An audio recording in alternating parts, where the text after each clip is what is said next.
Hello YouTube and welcome to another video. Today I bring you Innsmouth 22. This game is a small indie game, text and click based game developed by Raven Novels.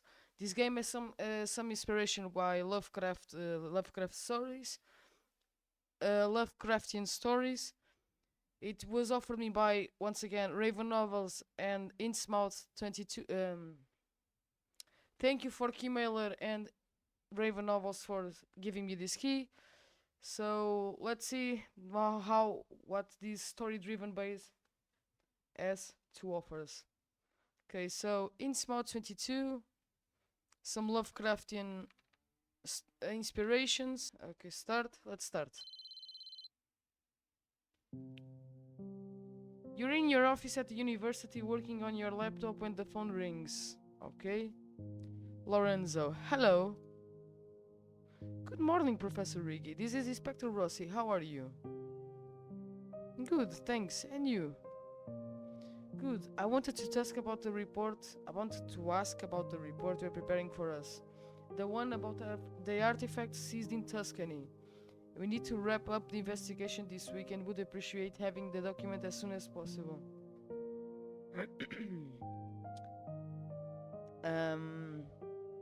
So we have choices to make? You have almost finished the report. You suspect the artifacts are fake.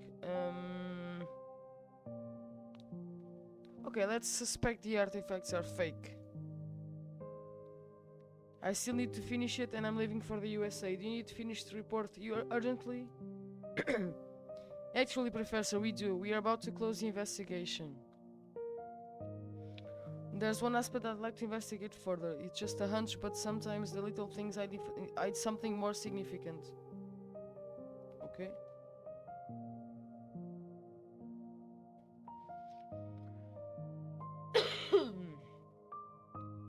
I suspect they might be fakes, albeit ancient ones made centuries ago. In that case, you're right. Take the time you need. Can you send me your report before you leave, except for this pending issue?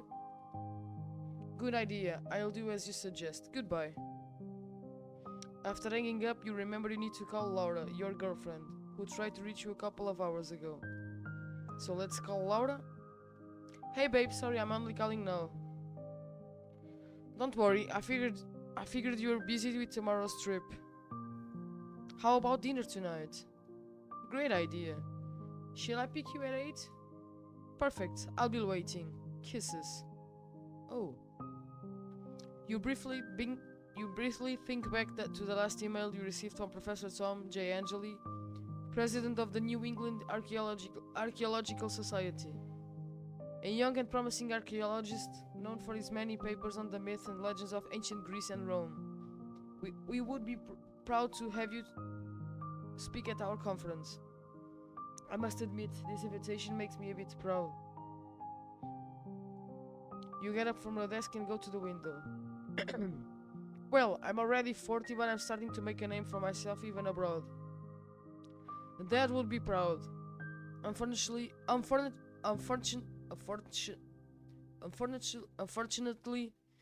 he passed away too soon. Jesus, I can't read that word. The phone rings. Hello? What are those eyes, man? Good morning, Lorenzo. This is Tom Angeli. I'm calling to make sure everything's set for your departure tomorrow. I'm sure your presentation will be one of the most appreciated at the conference. Your reputation as a scholar has made its way here, and I believe that your approach to ancient history will blend perfectly with the informal, and also, how shall I say, a bit unconventional spirit of the panels that will take place at the conference. Thank you very much, Tom. I'll do my best to meet the expectations. I'll try not to give an academic lecture. I've read the schedule for the event, and it seems like it won't be these 3 boring days among scholars. You bet. We're all at university professors and professionals at the end of our careers. We are not aiming to publish yet another scientific paper.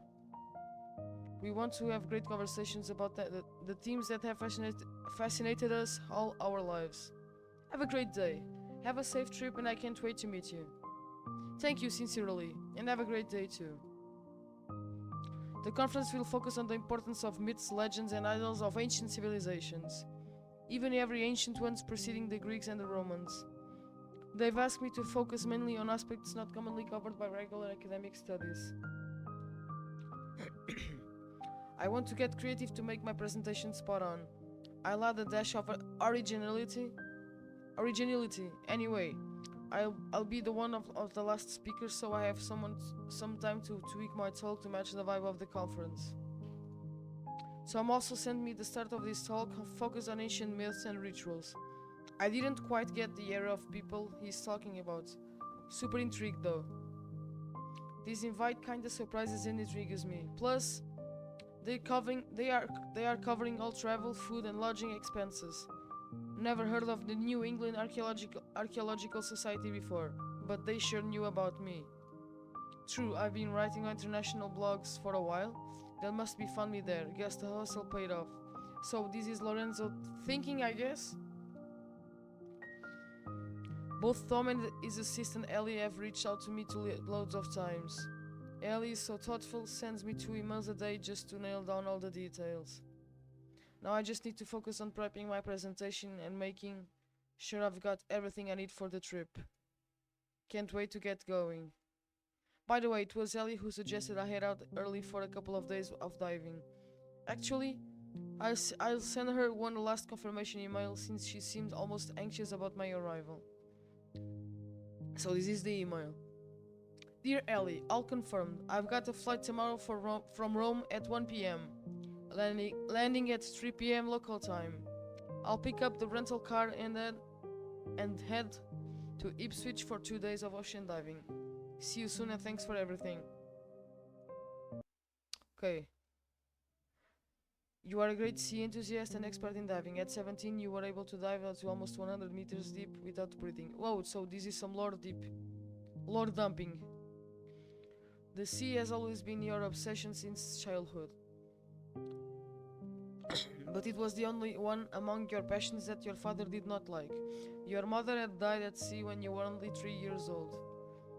It's been at least a year since you found the time to fully enjoy the sea, but you always keep yourself informed about the world of diving, reading articles and blogs. Moreover, since you decide to go to the conference and are looking for information about the Boston area, you find articles about diving everywhere. The magic of the web. Yep. Oh, phone ringing. The phone rings and disturbs your peaceful thoughts. It's Ellie, Tom's assistant. Hi Lorenzo. I just read your email and we can't wait to meet you. I was calling to see if there's anything else I can do for you. Oh, okay. Stop that. Hello and thank you. Everything is okay and I'm ready to go. Is everything okay with the diving equipment? Did you have any problems booking it? Often diving centers don't have the type of snorkel I usually use. No problem. I personally spoke with the school. They have already reserved the best available equipment for you. You'll see. The ocean is different from your seas. It gives a feeling of absolute depth.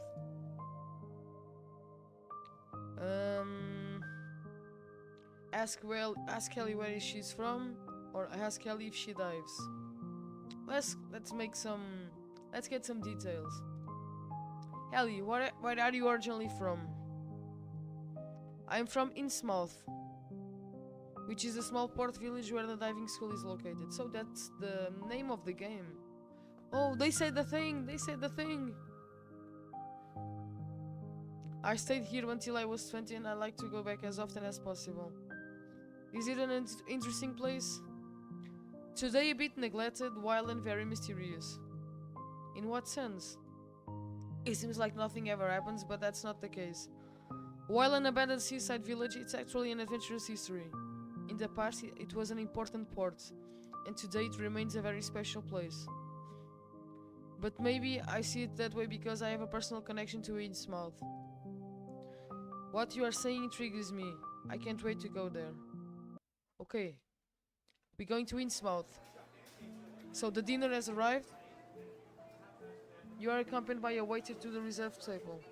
You don't have time to sit down when Laura, your girlfriend, arrives immediately. Hi, honey. So this is Lorenzo. Have you packed your bags before the trip? For the trip? And is your report ready? Yes, everything is in order. I have a perfect plan. I'll arrive tomorrow every evening on the coast in Ipswich, where I'll go diving on Friday and Saturday. Sunday morning, I'll leisurely head to Boston in time for the conference starting on Monday. The report isn't finished, but I'll have plenty of time to refine it. What luck that this invitation is in June. Yes, it's really perfect. I can combine my passion for the sea with my participation in a conference that looks interesting. The conference seems a bit strange. You suspect that Tom and Ellie know about your life. Huh. Let's deep dive. Maybe I should have investigated better before accepting the invitation. Tom Angeli, the organizer, and Ellie, his assistant, insisted a lot to make me go. Maybe too much, and sometimes I almost had the feeling that they knew me. Could it be? Of course not. Never heard of them, but for example, I had the feeling that Ellie knew that my mother was American. When I mentioned it to her, she didn't seem surprised. And Tom, I don't know why, but it's like I know him. When I talk to him, I have strange feelings. So, is he an unsettling type? I don't know. That guy gives me a strange feeling. Anyway, I'm very excited about scuba diving in the United States. Well, have a good trip. I hope you can have an unforgettable adventure. I'll miss you in your blue eyes. Oh. Oh my god. She is cute. Me too. Okay, so we're going to the States. The next day you catch a cab to Fiumicino Airport, all set to fly to the United States. You've got a carry-on and a briefcase containing your laptop and presentation. You're hoping to jazz it up with some fresh ideas by Monday when the conference kicks off. You go over your schedule in your head. You'll be arriving in Ipswich on Thursday evening and so on. Please place your phone and laptop in the tray.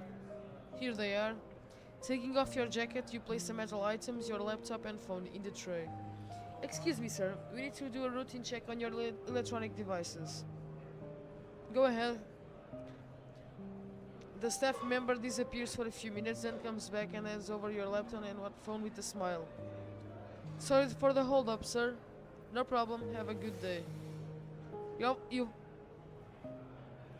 You've always wondered if these checks are random, or if security gets suspicious of something or someone. But in your case, it can't quite figure out what might seem odd about you. It's weird that they took my laptop and phone and kept them for that long. So, you should be arriving in Ipswich soon. You plan to keep working on your speech during the flight. I want to make a good impression.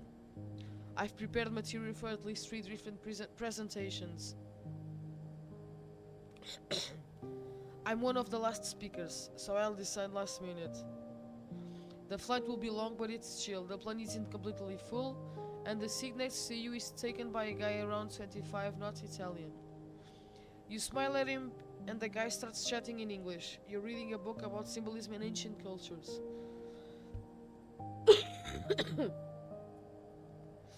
The flight attendants are super nice and friendly, and they keep checking to make sure everyone's good.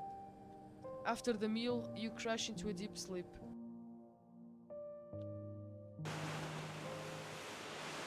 What? The plane crashed? You wake up to find only water above you, surrounding you in every direction.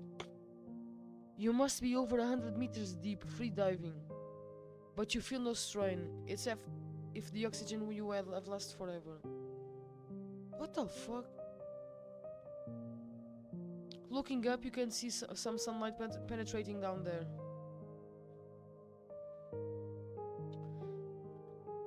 You are surrounded by big air bubbles and swarms of fish, which seems to follow a precise path.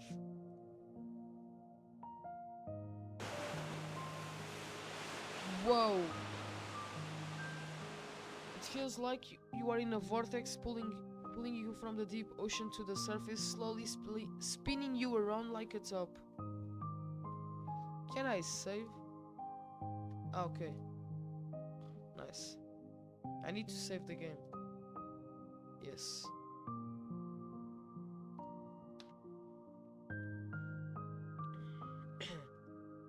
At one point the water changes color. It turns a bright light green and you can see everything clearly, until an arm grabs you and helps you resurface. You hesitate for a moment, you decide to grab the arm. I mean, you are under the water. If someone grabs you, you will take the chance, right? There's a girl with big blue eyes and she helps you rise. She pushes you toward the surface gently, but with a lot of determination. You want to return to the bottom of the sea, where you had a great sense of well-being, but the girl prevents you. She has superhuman strength and forces you to obey. What? But before you take a breath above the surface, you see, albeit for a moment, a huge monstrous creature, similar to a giant octopus trying to reach you and the girl from the deeper waters. Oh shit. It's Cthulhu. It's Cthulhu! At that point you realize the girl wants to save you.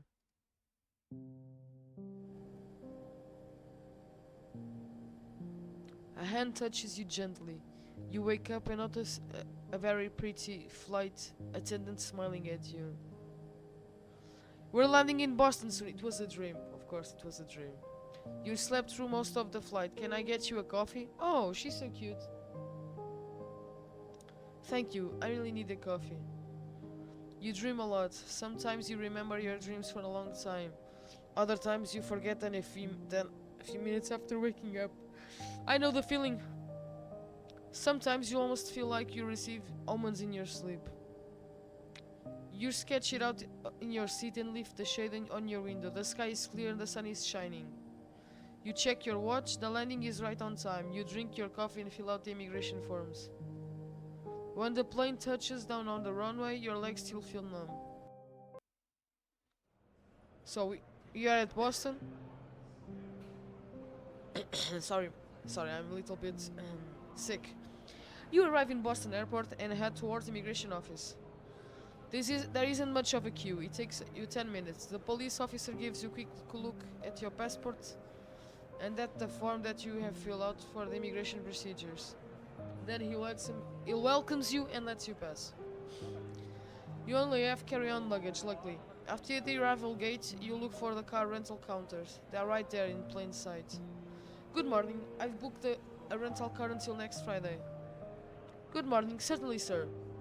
You've chosen a small car, with insurance coverage for both damage to you and to third parties. Is that right?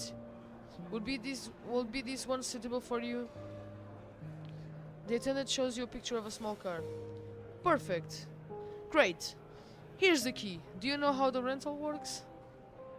Fairly well. I have to return the car with a full tank and without any damage. By the way, can you tell me where to find the parking lot? It's my first time at the Boston airport. It's very easy. When you exit onto the street, there's a big parking lot in front of you. On the ground floor, you'll see all the rent-a-car signs. In our parking lot, you should look for spots 1 to 5 where you'll find the car. I wish you a pleasant stay. Have a nice trip. Thank you. Okay, so we go with the car. You easily find the car. It has automatic transmission, but you get used to it quickly. You leave the airport parking lot and head slowly towards the highways. Your final destination is the town of Ipswich, where Ellie's book subcenter is located. It is located north of Boston, a couple of hours drive away. The navigator on your phone directs you north. You take one of the many highways and after a while you see signs of Ipswich. Finally, I can spend a couple of days at the sea. It's been so long since I've gone diving. I wonder what it's like to dive in the ocean. You drive along the coast and admire the scenery. It's very green and there are woods everywhere. Every now and then, the road passes near a stretch of coast and you catch a glimpse of the sea. You immerse yourself in your thoughts as you drive off on the wide American roads. You arrive in town around 6 p.m. The sun is still high. Ooh, nice picture, man. Nice view. Here it gets dark later than in Rome. There is a bright but warm atmosphere. The summer sun is not as blinding as in Italy. Ellie has booked a room in a small hotel. There are no better ones around, and Elliot's Inn is located near the port. It's inconvenient for going to the diving school, and they gave us a good price. We know the owners, she said. You arrive in Ipswich and drive for about 3 kilometers along wide roads surrounded by American-style white two-story houses with gardens and cars parked in front of each house. Then when you reach a roundabout, you turn right again and catch a glimpse of the sea in the distance. The direction is right. The sea is just about 2 kilometers away. Ooh, this is Ipswich? Oh, okay. You immediately notice a change in the landscape. Now you are in a slightly run-down neighborhood, with dilapidated houses all painted grey. Okay.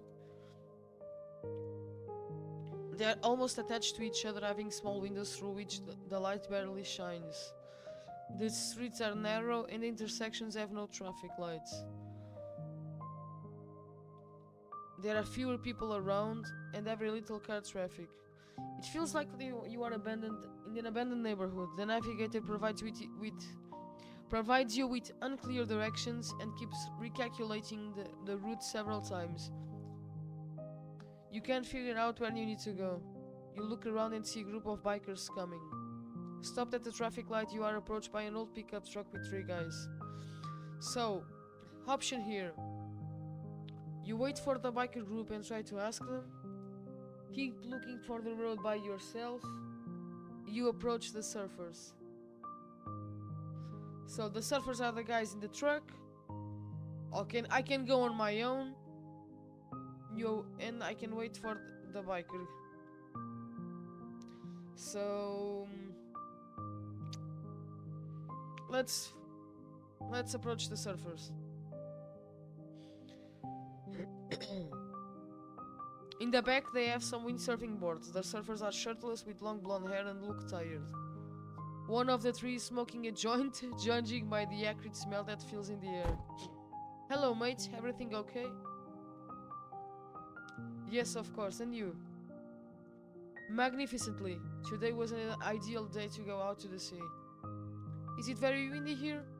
It depends on the days, but generally there is always a lot of air that's at sea. Where are you from? I'm Italian. I'm here for a couple of days of diving. Great. We also go scuba diving occasionally.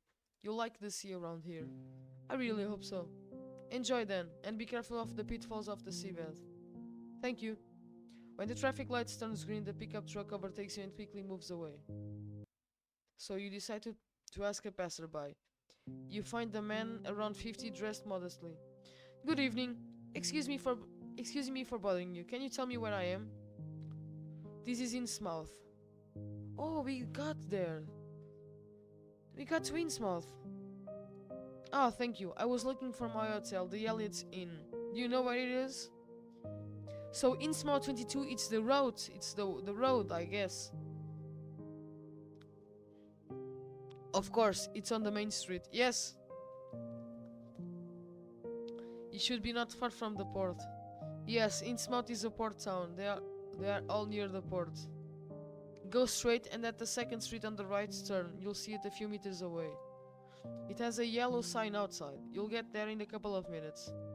Thank you, you are very kind. Ask the passerby if there are many visitors, asking about the hotel where you will be staying. And ask about the hotel. What can you tell me about this hotel? There are strange stories about that hotel. Like what? I've heard a couple of times that it's not quiet at night, that strange things happen. There are many noises. Ooh, noises. What noises? I don't know, but I heard this story a couple of times. Okay. After a few minutes, you'll see the sign. The gentleman was very helpful. You park the car outside, grab your bags, and head into a hotel. Okay? You find yourself in a place that looks like a guest house, with furniture that seems a bit dated and a thick carpet covering the lobby floor. A pretty young lady is at the reception. She's just over 20 and has gorgeous blue eyes. They remind you of your mom's side of the family. Dad always said, you got two things from your mom, her eyes and her love of the sea. Good morning, I'm Lorenzo Riggi. There's a room booked for me for 3 nights. Oh, she's pretty. Good morning, sure, welcome to our hotel. Lorenzo, we've been expecting you. I'm Emma. Ellie spoke highly of you. Did you have a good trip? Yes, thank you, Emma. The flight was right on time, and Ellie is always so kind. Here are the rooms. Oh, it's the room, not the street. It's the room, though. It's the room number. Yes, it's the room number. Okay. Okay. We've already received a copy of your passport. Your room is on the second floor. Unfortunately, there's no elevator. Oh shit. No biggie. I've got light luggage. Need help with your bags? No thanks. I can manage on my own. Alright. Settle in at your own pace. You must be tired. If you need anything, just dial 0. I'm here until 8. Then I'll head home. We don't have a night porter, but if needed, you can call this number. Emma shows you a note pinned to the wall. How do I get back into the hotel after dinner? The front door will be open. Your key will be here at the reception. How easy to get to the harbor? How about an ideal place for dinner? Okay, let's try this question. Could you recommend me a good place to spend the evening? There are several places around here, but be careful not to stray too far from the hotel at night. Sometimes there are sudden storms and it's not pleasant if you're caught in the middle of one while far away. Ellie really insisted on keeping you safe. Emma laughs. What? Yes, really, Ellie really wants everything to go smoothly. A storm shouldn't be too big of a deal though. Also, it's June, and the weather shouldn't be too unpredictable. Not here in Innsmouth. It's in a bay, and the climate is very unusual. Then I'll be careful as you say. You went up to the second floor via wooden staircase. The first room on the right is number 22. You open the door. Thank goodness that the receptionist Emma is a friendly and super nice gal. However, this room isn't quite what I was hoping for. Looks like it's stuck 50 years in the past, at least. Oh my god, I got a little scared. The room phone rings. It's Emma. Lorenzo, do you need anything? No thanks, I'm all good. Damaged parquet and a shabby vibe, but hey, for 60 bucks a night, it was the only available option in town. At least it seems like it. The room is big, but the bathroom is tiny. The decor includes some shabby, antique furniture. There's a strong musty smell. The window has heavy curtains that block out the sunlight. Walking around the room, the floor creaks under your feet. Beside the main door, there are 2 doors on the side walls, leading to another rooms. The rooms are interconnected. Wonder if there are any other guests.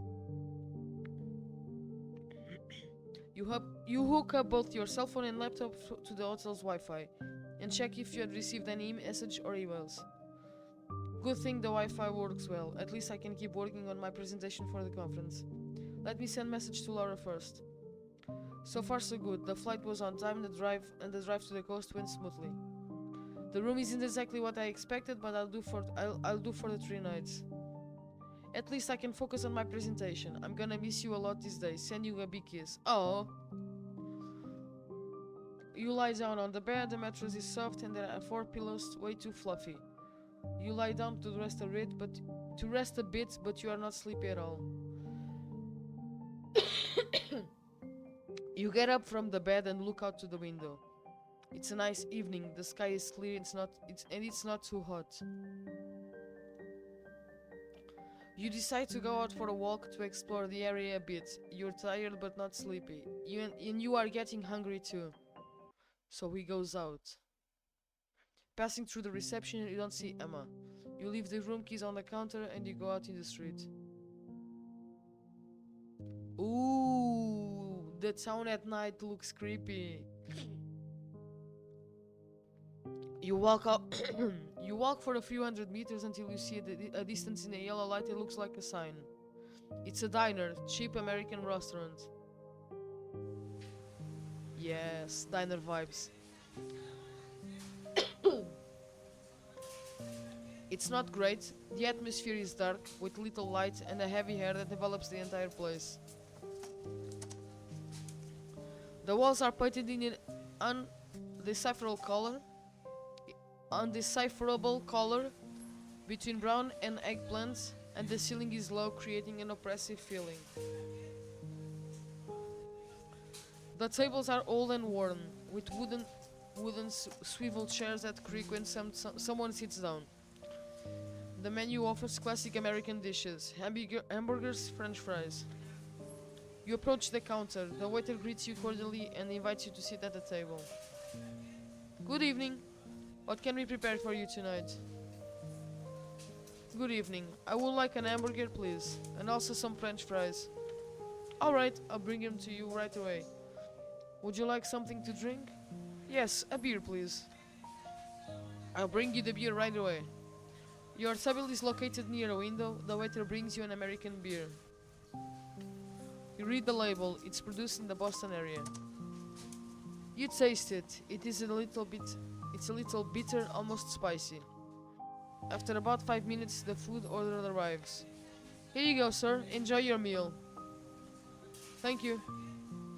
As you eat, the waiter approaches you a couple of times to make sure you enjoy the dinner. Sir, did you arrive in Innsmouth today? How do you feel about our little town? I've only been here for just over an hour. I don't know the city, but it seems a bit, how to say, abandoned. I understand. There are few people around, but I assure you it's a livelier place than it seems. In what sense? Is there any social life? Not much. At least not in the usual sense of the term, but you can meet special people. Everyone wants to escape from here 2 days after arriving and end up staying for a long time. Or even for life. What do you mean? What kind of people? Sailors, artists, followers of strange cults, eccentrics, kids who dropped out of school and live day by day. Oh well. Then it's a more interesting place than it sounds. I'm glad to hear that. At least I won't be bothered. Get bothered in Innsmouth? I don't think so. Just try to understand what's beneath the surface. I hope to understand more in the next 2 days. And I am tired from the journey. I would like the bill, please. Of course. I'll bring it to you right away. Did everything go well? Excellent. Everything was good, thank you. I'm glad you enjoyed it. Come back whenever you want. You pay, leaving a good tip, and say goodbye as you go out of the restaurant. Suddenly, you think back to the bikers and surfers you met recently. You decide to go back inside to ask the waiter some questions, but you notice strange phenomena in the sky. What's happening? You stop and look at the sky. Yeah, for sure. What a bright sky. It seems like there are many more stars than usual, and that they move in swarms. The sky seems charged with an incredible force. Some flashes foreshadow a storm during the night. The clouds are moving at unusual speed. Strong wind is coming from the sea. It's a storm coming. You leave the diner and return to your hotel ready for a restful night's sleep. You left home in Rome 15 hours ago. Now you're sleepy and dead tired. You walk through the narrow streets of the town. The houses are almost all the same. Some are larger with a porch at the entrance. You notice strange inscriptions on several houses and also monstrous creatures painted next to the inscriptions. The sky is clear, starry. Swarms of stars move quickly in front of your eyes.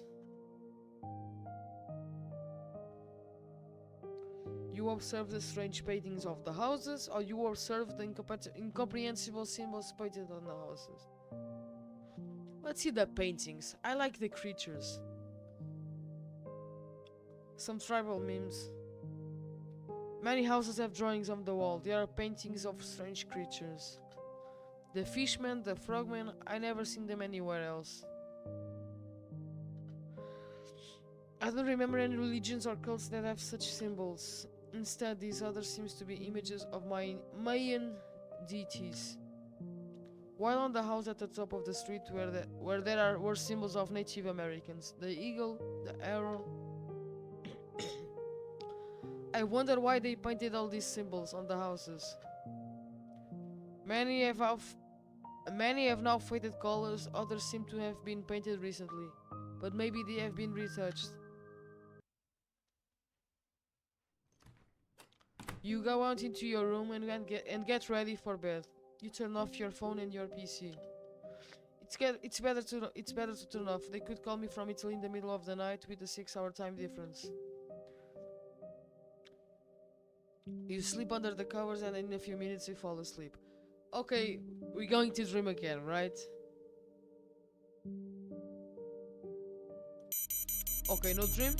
You are woken up by flashes of light in the room. Your phone and laptop illuminate with messages and notifications received.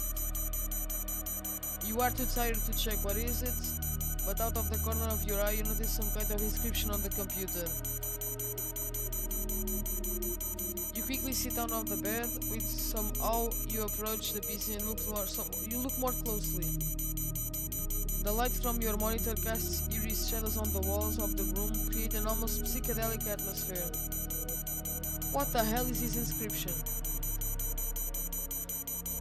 Does it look something ancient? How did it appear on the screen if I had turned off the PC and phone? You are perplexed by the inscription and try to understand what it is, but you are too tired to focus. You decide to let it go and turn off the computer again, hoping to go back to sleep. You collapse from being so tired. Jesus, that sound, man. That sound messed with my brain. After a while, footsteps and cracking noises wake you up. Confused, you look at the clock. It's 1:45 in the night. What's happening? Why are there footsteps so late? Uh-oh.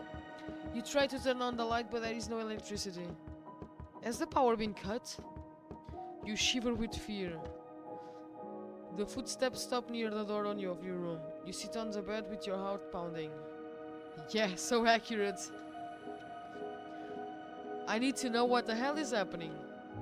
You get out of the bed and approach the door. You stop for a moment to take a deep breath, then open the door slowly, but there's no one outside. Maybe it was just my imagination. Okay, let's save the game here. Okay. I need to relax and go back to sleep. You go towards the bed and lie down, trying to ignore the noises and focus on your breathing. After a few minutes, you finally manage to relax and go back to sleep. What? Then you hear a total racket. Everything vibrates very strongly, the 3 doors and the window. It seems like an earthquake, or someone shaking the doors with all their might.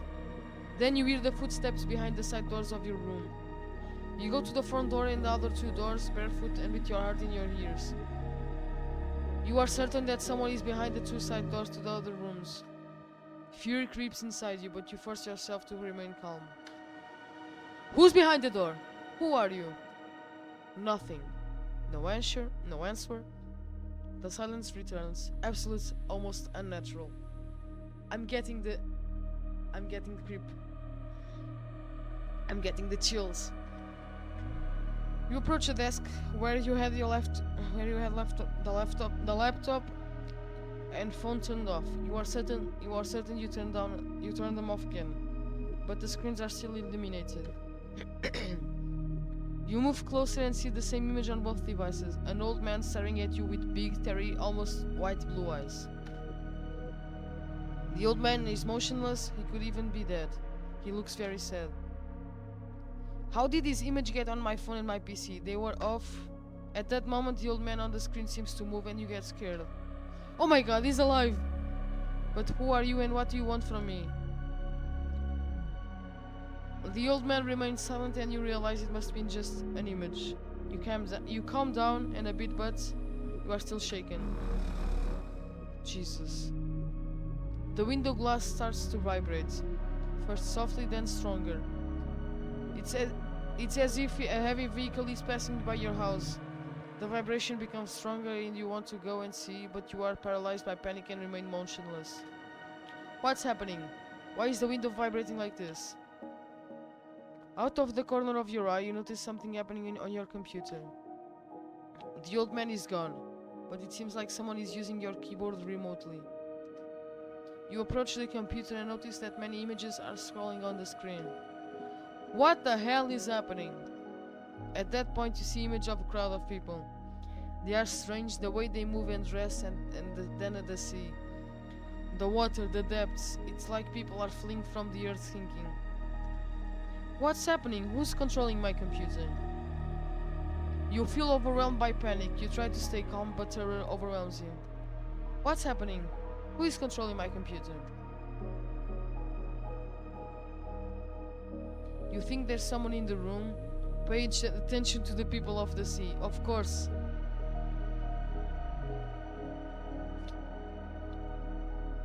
Those people entering the sea, they have strange feet. The toes were not divided but united, as if they were fins. I'm sure I've seen an image of people in the water with fin-like feet. But I can't remember where I've seen this before. On the PC it looked like a video, so they must be real images. But people like that with fin-like feet don't exist. What's happening with my mouse?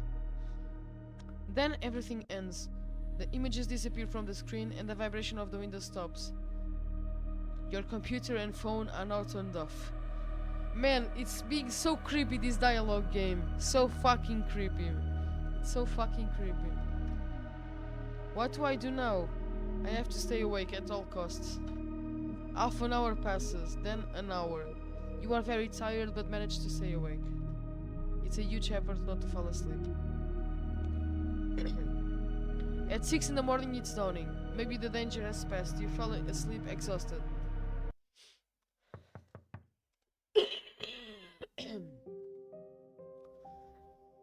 You are jolted awake when there is a knock at the door. It's a polite call, almost as if the person doesn't want to disturb you. Who is it? It's Emma from the reception. Sorry to bother you, but you need to hurry to the harbor for the diving. It's already 9. If you don't hurry, the dive center's boat will leave without you. You hurry up, get dressed, and get ready for the day of diving. You are wearing a t-shirt and shorts, sneakers and sunglasses. In your backpack, put sunscreen, a hat, and beach towels. Equipment will be provided to you by the diving school. I think that information is important in the future. When you go down to the reception, Emma smiles at you. What happened last night? All that noise. Noise? We had a quiet night as always. What are you referring to? Could it be just been a nightmare? No, you only have one goal. To go out on the boat and dive into the ocean. That is, go down at least 50 meters deep and experience again the feeling of immensity that you feel at the bottom of the sea. It doesn't matter. I have to hurry. Otherwise, I'll miss the boat. How long does it take to get to the port? 10-minute walk. It's easy. Walk out of the hotel and take any road to the right. They all lead to the sea. Once there, you will see the entire Innsmouth Cove. The port is more or less in the center. Go to Pier 1 where the diving school is located. You think Emma is lying. Why? You insist on asking questions. Okay, let's see if Emma is lying.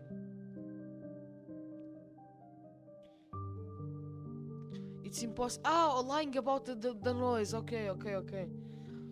It's impossible that Emma knows nothing about it. I didn't dream. I was absolutely awake. Now I don't want to insist with the questions, but when I come back, I want to understand well. It all seems so absurd to me. A reception phone rings. I don't have much time. I need to get some breakfast and then I have to hurry. Lorenzo heads up to the dining room but realizes he forgot his sunglasses on the reception desk. He goes back to get them, but they are gone. Emma is not there either. Oh, she's a thief. Emma? Lorenzo calls her several times, but there is no answer.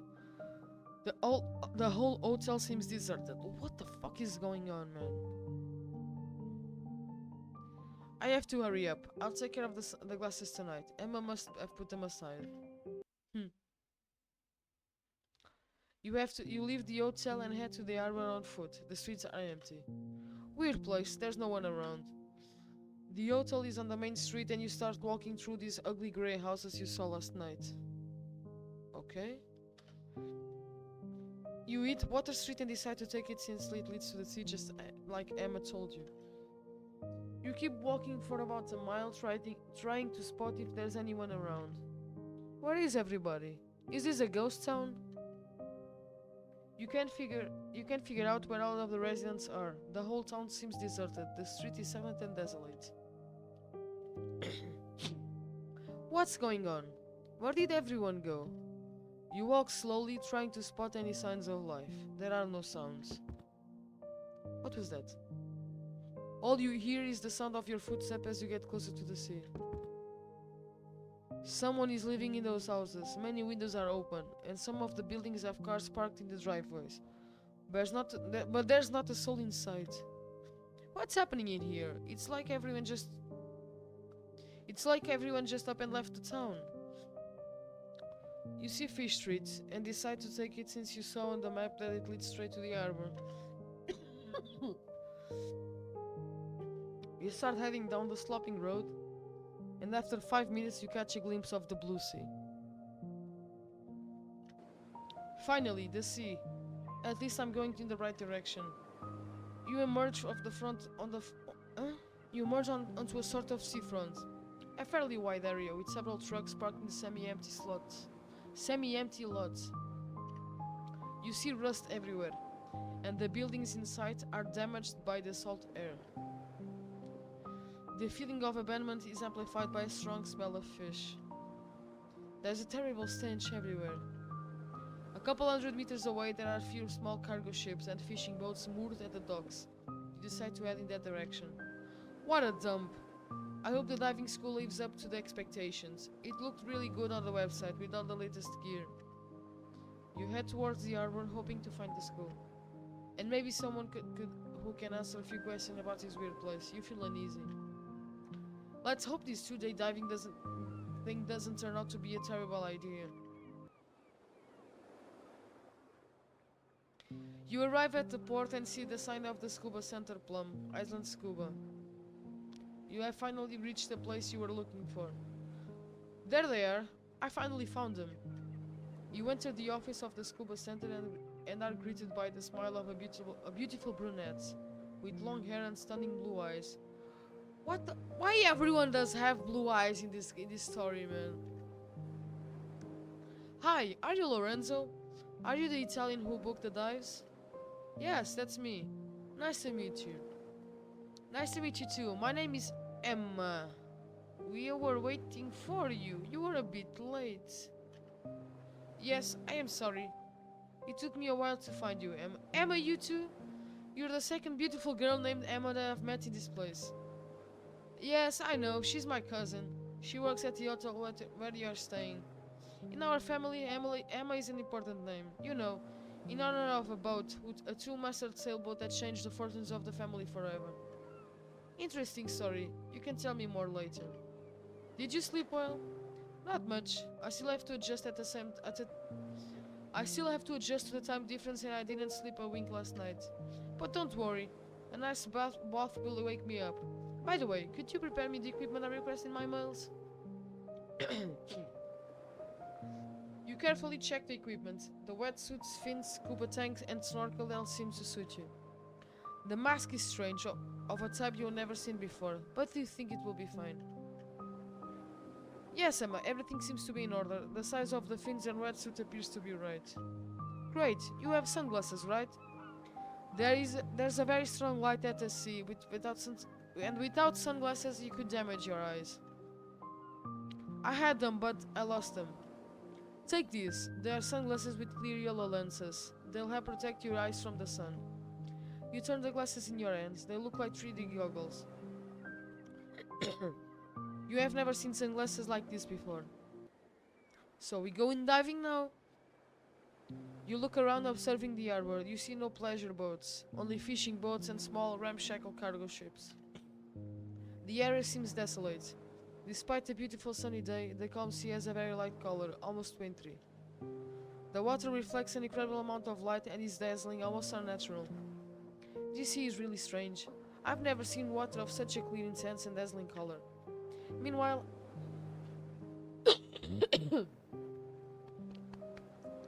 sorry guys.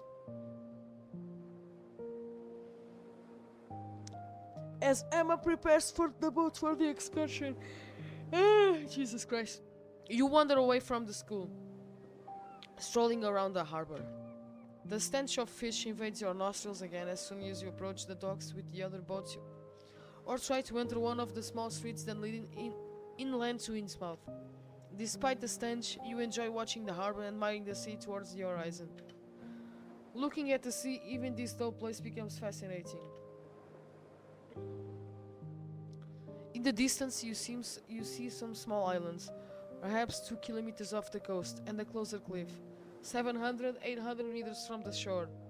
It doesn't seem artificial. It's rugged, as if it were made of natural rocks, with colors ranging from sand to very dark brown, almost black. After a few minutes, you return to the sub-school. Those distant islets look interesting. I would love to explore them while diving. Yes, it's a nice place, full of shrimp and other crustaceans. Many divers go there to see the fish, which are searching for food. Today we don't have time to stop. We'll go to the open sea to the Orange Shoal. I'm ready. Shall we leave immediately? Yes, of course. The others have also arrived. Today there are 5 of you diving. Great, I can't wait. Perfect. Emma chats with 4 people, then she returns to you and calls out to you. Lorenzo, can you come here? Let me introduce you to our companions. You approach and are introduced to Chris and Tom, 2 guys in their mid-20s and to a couple in their 50s, Sarah and John. Hi Lorenzo, good to meet you. Are you ready for the dive? Oh, that's the surfer. Hi Chris, yes I'm ready. I'm very happy to join you. There will be lots of things to see underwater. We are all excited. Emma just told us that you are a champion freediver. Yes, that's true. Lorenzo dives down to 100 meters depth without scuba tanks. We can't wait to explore the shoal sea together. I'm glad there are several of us.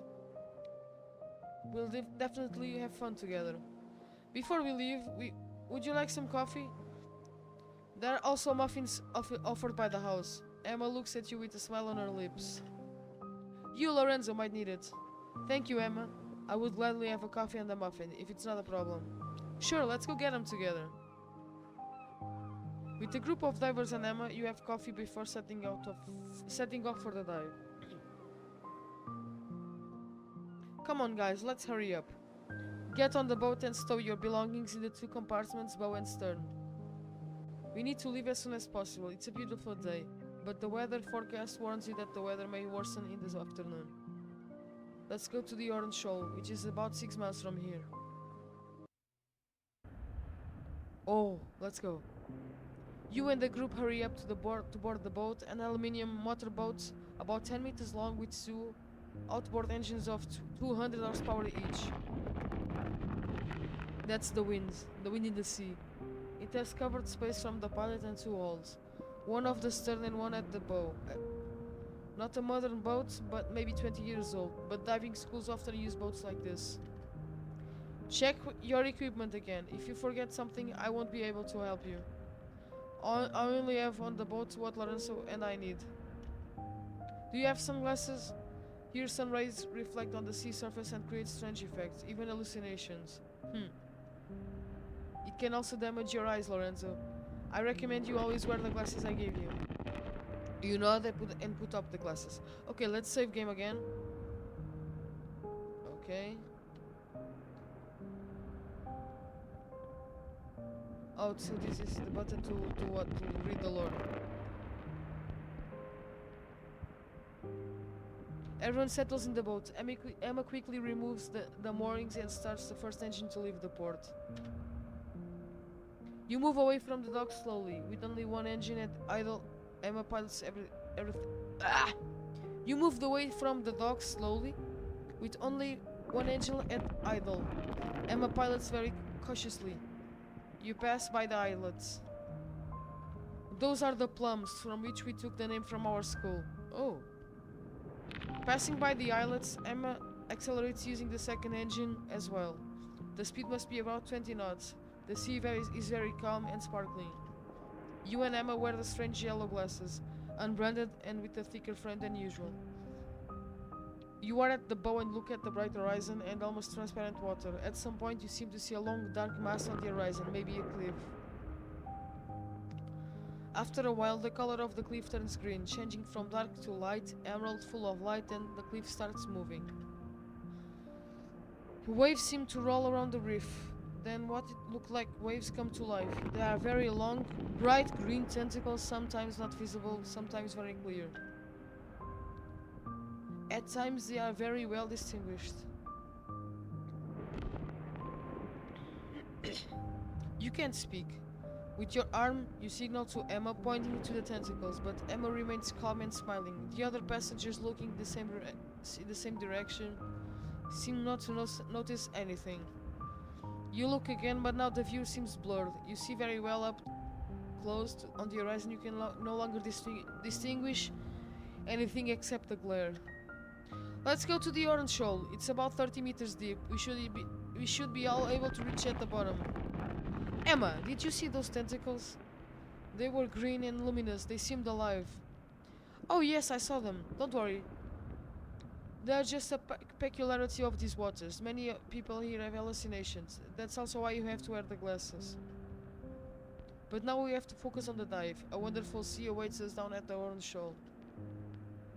You can't get that vision out of your head, but you focus on preparing you to dive your diving equipment at the next dive. Lorenzo, wear the mask, otherwise you can't see anything. You wear the mask to try it on. It is perfectly waterproof, then you take it off. Okay, here we go. Now we go down and follow the bottom until we reach the shoal. Lorenzo, please go first. See if we are above the rocks or if the bottom is sandy. Let's slip the glasses on.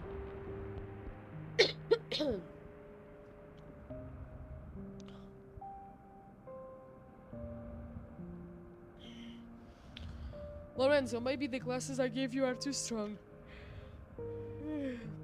They have special lenses. Try taking them off for a couple of minutes, but not look towards the sunlight. Okay, I'll try. After taking off the sunglasses, you look again at the horizon, in search of the tentacles. But the green light prevents you from seeing clearly. For a moment, but only for a moment, you have the impression that the horizon is turning into a huge green creature, confused in the sunlight. You decide to say nothing. Okay, so now you are diving. You nod, then dive into the water. You feel the cold water on your skin, but after a few seconds you feel comfortable. You are very focused on the dive and you are about to take. As you descend, you notice that the water becomes darker and deeper, and the bottom keeps moving away. But the fins give you the right push and help you move forward without much effort. After a few minutes of descent, you finally see the orange reef. It's a huge rocky formation rising from the seabed, surrounded by swarms of colorful fish swimming around it. You are breathless in front of that beauty. You feel like you are in another world, far from everything, immersed in a peace and beautiful you've never experienced before. And in that moment, you know you will never forget that experience. You want to reach the bottom of the reef as you used to do as a child and stay there admiring the beauty of nature. Then it's time for you to resurface. You have learned to start with a short dive first. There's rock below. Perfect. It's a nice spot full of fish. We can stop here. Emma turns off the engines and prepares to drop anchor. You are at 6 or 7 miles from the coast. Get ready, guys. We all jump together. And please, no unnecessary risks. You start dressing, taking turns using the holes below deck. After 5 minutes, the whole group is wearing wetsuits, tanks, has a mask on their foreheads and skids in their hands. Sarah and John are adjusting their fins. Emma already has the mouthpiece in her mouth and is making some final adjustments to her wetsuit. Is everyone ready? Let's go then. Oh, nice. The sound was so perfectly put up in this timing. Emma dives first, followed by the others. The water is cold, but you feel excited and focused. You look down and see a sandy sea not far away. You start swimming in that direction. After a few minutes of swimming, you reach the other rocks. They are very large, full of crevices and caves. You eliminate shoals of fish swimming around you. You turn around and see that Emma is following you. She is about 20 meters from you. At one point, you see a large shadow moving behind a rock. Emma, look over there. You signal pointing at the shadow. Emma turns and looks in the same direction. She signals that there are no problems. You continue to watch attentively, but you don't see anything strange anymore. You all make several dives in the groups of 2. You are with Emma and you reach the bottom of the reef, in the spot far from the others. You are on the border of the reef because you can see a much deeper sea nearby. Emma indicates you to go further and return to the surface. This is the border of the reef. If you go beyond, the seabed is about 80 meters deep. Do you think you can descend that far? I should. I'm not very trained, but it used to be normal for me to get to those depths. Alright, let's give it a try. You swim for a few minutes looking down. Then Emma signals you to look below, towards the seabed. There's a very bright and shimmering green light at the bottom of the sea. It's a small light but very intense. What is it? It should be the wreckage of an old boat. The reflections are possibly due to something metallic. The water around here often has a strange light. Shall we go down to take a look? Of course. You'll see it's a beautiful seabed.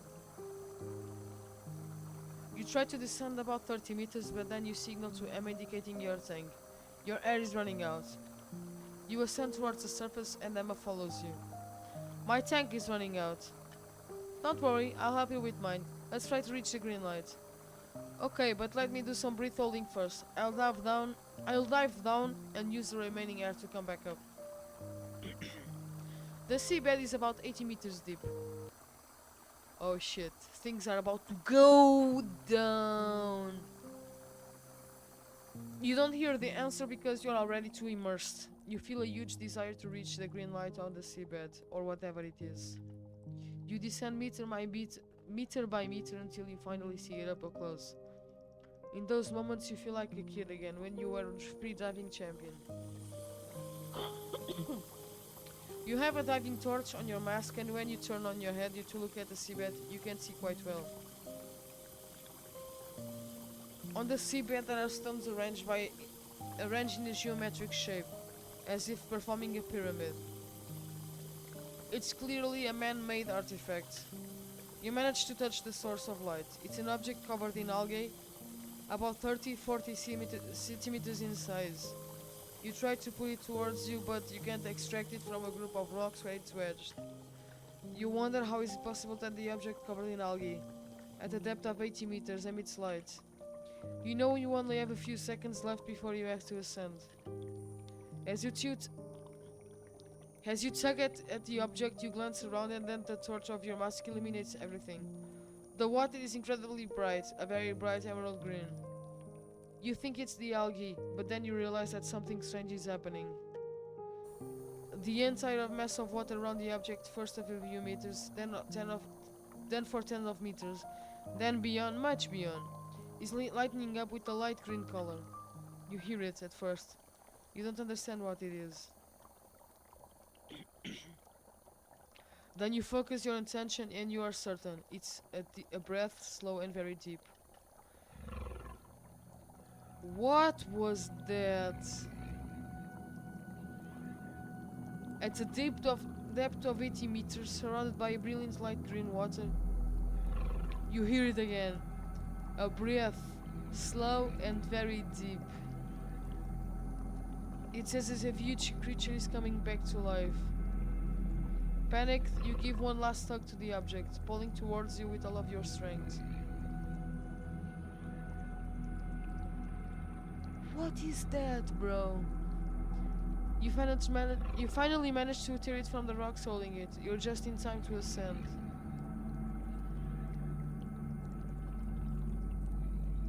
You remain to listen to the breath at the bottom of the sea. Let's save here, let's save. You remain to listen to the breath at the bottom of the sea. You search among the rocks to see if there is more. Let's listen. Let's just listen. Non capisco cosa sono questi rumori. It sounds like the breath and heartbeat of a living creature. No, it's not possible. It must be a delusion. Emma waves at you to hurry up. I need to understand what is it, but there's no time. I have to go back up. I have almost no hair left. As you ascend, you feel pursued by the breath, and you can't control the ascent times. You turn around for a moment and you see it. A huge creature is looking at you. It is made of very long water tentacles that move rhythmically. You are overcome by panic. You've been diving for a long time, at least 4 minutes. You return to the surface, compensating several times, and after a few dozen meters you realize that Emma is waiting for you. She had stayed for 30 or 40 meters deep waiting for you. You ascend together until you reach the surface. Oh fuck, I wanted to see the creature.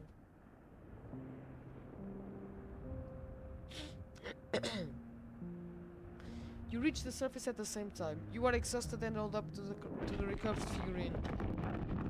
Emma immediately notices the statuette and changes her expression. Okay, notice the statuette and changes her expression. Give it to me, it's ours. That statuette belongs to my family. You are very tired to make a deep breath to recover from the effort. Saying nothing, you enter the object, throwing Emma a confused look. Her eyes have become very clear, almost white. In these moments she doesn't resemble the beautiful smiling girl from before. For a moment she remains still, as if in a trance. Then she starts swimming, first slowly, then faster, reaching the boat. She seems to have a mission to accomplish. She climbs on the board and disappears into the hold for a few minutes. You followed her, but you didn't get on the boat. Confused, you think back to when you held that strange object in your hand during the ascent of the surface. You didn't have much time to look at it closely, but it seems to be a statuette depicting a man. Once resurfaced, you had time to look at it more carefully before Emma takes it. It's a statuette, half man and half animal, with tentacles instead of hair. It looks like stone green, but iridescent. It has strange reflections. But then your thought goes to the incredible green light and to the breath. You are sure it was a breath. Guys, it's time to return to the port. In the afternoon, strange currents often form and I want to find myself in difficulty. Let's go. One by one, you and the other 4 passengers get out of the boat, take off your gear and stay in your wetsuit. You will change in the port. The sea is getting choppy, but there is a lot of air. It's not a strong wind, but it's colder than in the morning. Emma seems worried and drives the boat at full speed.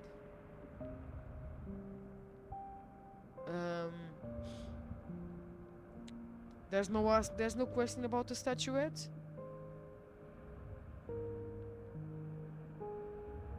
Yeah, let's point out. You prefer not to risk it and decide to warn Emma of the impending danger. Look, the storm is coming. On the horizon there. Already flashes and thunders, and the sea is getting rough. We need to hurry back. In this part of the ocean, the storms are terrible. It's very risky.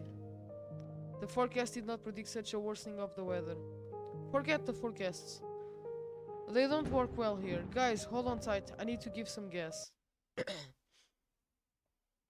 You look outside the boat for a while longer, then decide to enjoy the view. You feel confused and you can't find the words to express what you feel. Actually, you don't feel like talking. After a while, Emma turns to you. Lorenzo, are you worried about something? No, it's just that it has been a strange experience we had today. I know. But you know, sometimes it's better not to try to understand everything. Things always find a way to reveal themselves. Not slowly, getting the distinct feeling that Emma knows much more than she's saying. Yeah, I have that feeling so. Let's hurry to get the statuette. You're right. Anyway, thanks for the day at the sea. It's been a long time since I felt a sensation of getting lost in the depths. Emma smiles at you, then returns her focus to the navigation. You look outside of the boat for a while longer, then decide to enjoy the view. You are still confused, but you feel that you shouldn't panic. Answers will come, sooner or later. Since you arrived in that weird little town, strange things have happened. The first night with the noises and the computer that while turned off, starting coming to life. You remember the old man on the screen. Then you saw the cliff on the horizon animated with tentacles, the statuette, the lighted water of 60 meters, and that breath. And then Emma, who transformed from a young, smiling girl into an emotionless being. You think of Laura in the mix of nostalgia and guilt for hardly ever thinking about her since you left. Thank goodness I'm going back home on Friday. Are you sure about that? After docking, Emma quickly moors to the boat. It's clear she's a pro. Lorenzo, can you help me? Sure. Once the boat is moored, everyone takes turns stripping off their diving suits and gets ready to leave the port. They all thank Emma for the great trip and say their goodbyes. You get off the boat and head towards your hotel. As you walk along the harbor, you feel someone tap your shoulder. You turn around and see Emma behind you. Lorenzo, I'm sorry for how I act. I didn't mean to be rude. But that statuette is very important to my family. I was a bit shaken when I saw it in your hands. You nod, but say nothing. Emma smiles at you. She's back to being the delightful girl from that morning. Lorenzo, the port authority called me. Bad weather is expected tomorrow. There will be strong currents. They won't allow motorboats out. I get it. Anyway, today was a pretty intense day. We saw some beautiful seabeds. What's there to do here in Innsmouth? You could take a swim, just don't go too far. Maybe head over to the Plum Islands.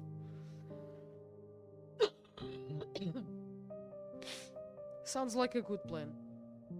I'm still jet-lagged from the trip and need to recover. A day of relaxation will do me good.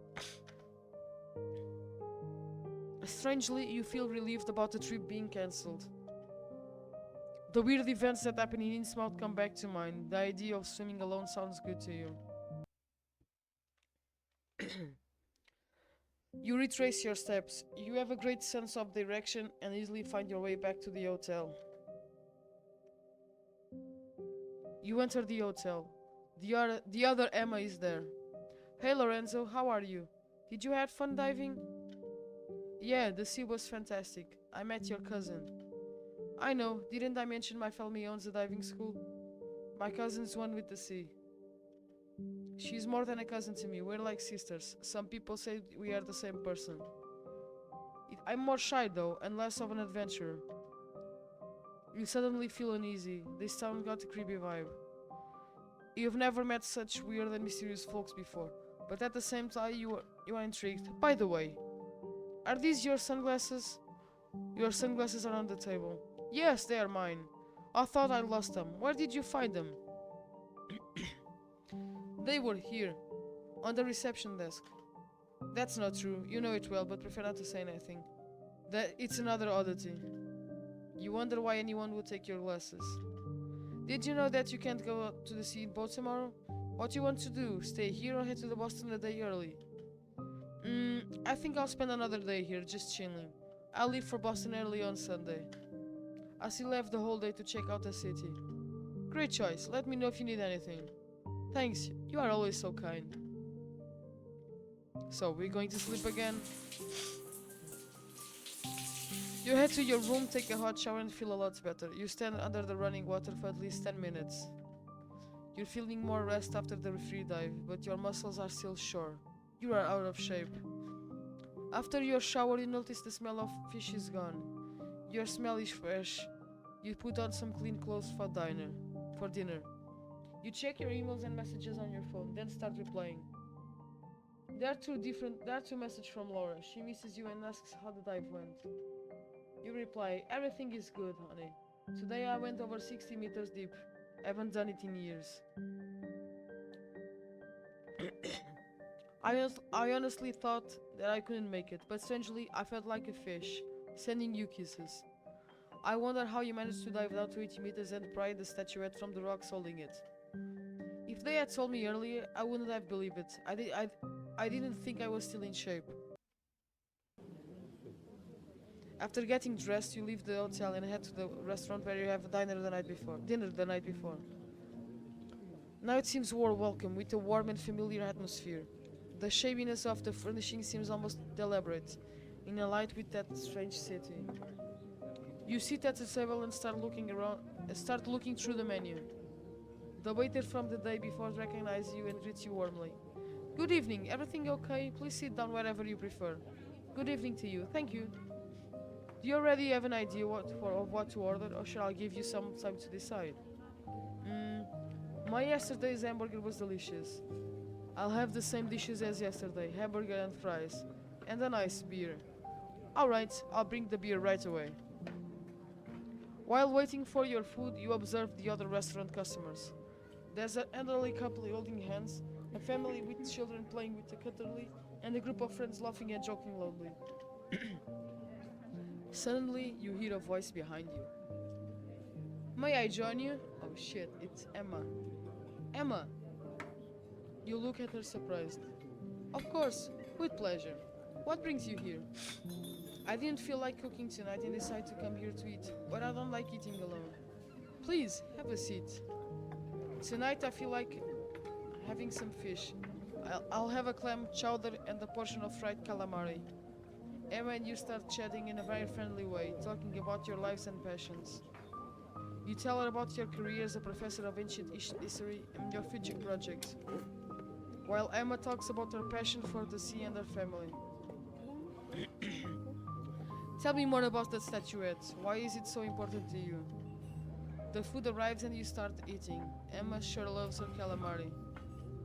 The statuette means a lot for our family. It's a symbol of our pastimes. I enjoy talking to you. You are an interesting person. I appreciate the fact that you are not impressed by the strange things that happen to you in the little town. I'm not sure if that's true, but thank you. I have to admit that I'm a little confused about everything I've seen today. I understand. It's normal. These days we only use what is strictly practical and real. So a statuette with extraordinary powers seems like madness to us. What powers are you talking about? Emma burst into a loud laughter. I just wanted to scare you, but I didn't succeed. What are your plans for tomorrow? In the morning I will go diving along the coast as you suggested, then we'll see.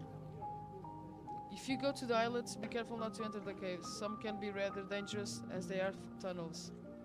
It can be difficult to get out of it. I would like to accompany you, but unfortunately, I have made a commitment. Fortunately. Don't worry, I'll manage. Now excuse me, but I have to go. I need to plan some excursions next week. Bye Emma, see you soon. Thank you, have a good evening Lorenzo. Gee, I wish I asked Emma a few more questions about what happened to me. I will start my own investigation. Where do I start? Statuette, of course. I need to know more about this statuette. A man with animal parts. Emma's reaction was instinctive. She couldn't control herself. The statuette must mean a lot to her. Did she already know that the statuette was at the point of the reef? What if she had organized the excursion just to retrieve it? After all, I was the only one able to go so deep. Tom, Ellie, the insistence of getting me come to the USA. Their willingness to organize 2 days of diving for me. Actually, it was Ellie who started talking to me about diving. What if I have been framed? Was it all planned? The conspiracies. The conspiracies. Back in the room, you lie down on the bed and close your eyes, trying to relax and surrender to sleep. So, another day, another night of sleeping. Shit is about to go down. I am 100% sure.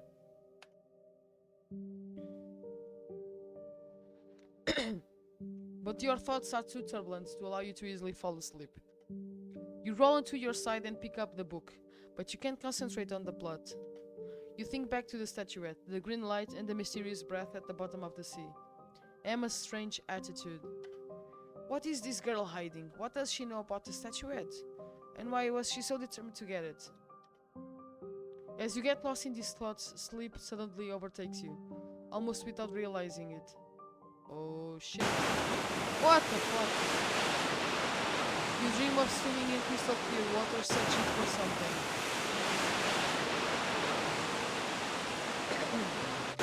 The green light guides you, but when you reach it, your face turns into Emma's with transparent eyes and a tighter mouth. You wake up suddenly with your heart racing. You look at your watch. 2 o'clock in the morning. You breathe deeply, trying to calm yourself down. You decide to get up. You look out the window. Everything is peaceful, no one around. Okay, so this night was safe. Or maybe not. Okay, let's save. Let's save. You then decide to go out, take a walk, even though it's so late. You don't want to spend another night of nightmares. You leave the hotel and walk down the streets of Innsmouth. No one is around. After about 10 minutes, you reach the beach. The fresh night air is good for you, and the sight of the sea brings back the image of green light in the deep. You wonder what that light means and why it attracted you so much, and you think again about that strange breath. Did you really hear it, or is it your imagination? At a depth of 80 meters, the brain can play nasty tricks. As you walk on the sand, you see a bonfire. You decide to approach it. A bonfire? Oh! It's a group of about 10 young people having a party on the beach. Or rather, they are dancing awkwardly without music around the fire. They have several beer bottles and they smoke. Judging by the strong acrid smell, they are smoking joints. Who are you? I'm an European tourist, Italian. I couldn't sleep and thought I could take a tour. Did you mind if I stay here for a while? Not at all. If you don't mind witnessing our magical dance, we are evoking a god. Everyone bursts into laughter. What do you mean? Nothing much. There are ancient stories that are told here in Innsmouth. Legends? I think they refer to the period when sailors, merchants and slaves from Africa, especially, came here from all over the world at the time when Innsmouth was an important trading port. Those were surely some wild times, to say the least. Okay, I'll stay here for a while. I hope your dance will calm me a bit so I can go back to sleep. Everyone laughs. You continue to ask about the strange rituals. You ask a boy what the symbol of the pendant around his neck is.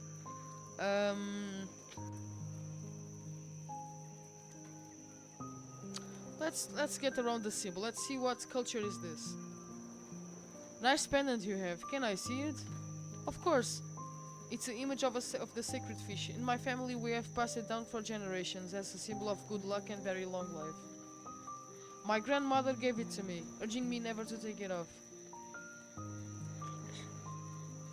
It seems to bring good luck and can prolong the life of those who always carry it with them. In fact, some people have the image of the sacred fish tattooed. On the back of the medallion there is a piece of the map. Fuck, I knew it. What map? According to legend, there are several similar medallions. Together, the medallions allow you to discover the location where the treasure is kept. That is, if you can interpret these characters, which no one knows. The boy laughs. Okay, thanks for the chat. Now I say goodbye. I'm going to sleep. Good night. You are on your way to the hotel, roaming the streets of Innsmouth at night. Drawn by the eerie and mysterious vibe of the town, you spot on a faint light coming from a small chapel hidden among the rundown buildings. You ignore the lights and go to the hotel. Okay, let's explore. You decide to go closer. Sneaking closer, you peek through a dirty window. What you see takes your breath away. Blood!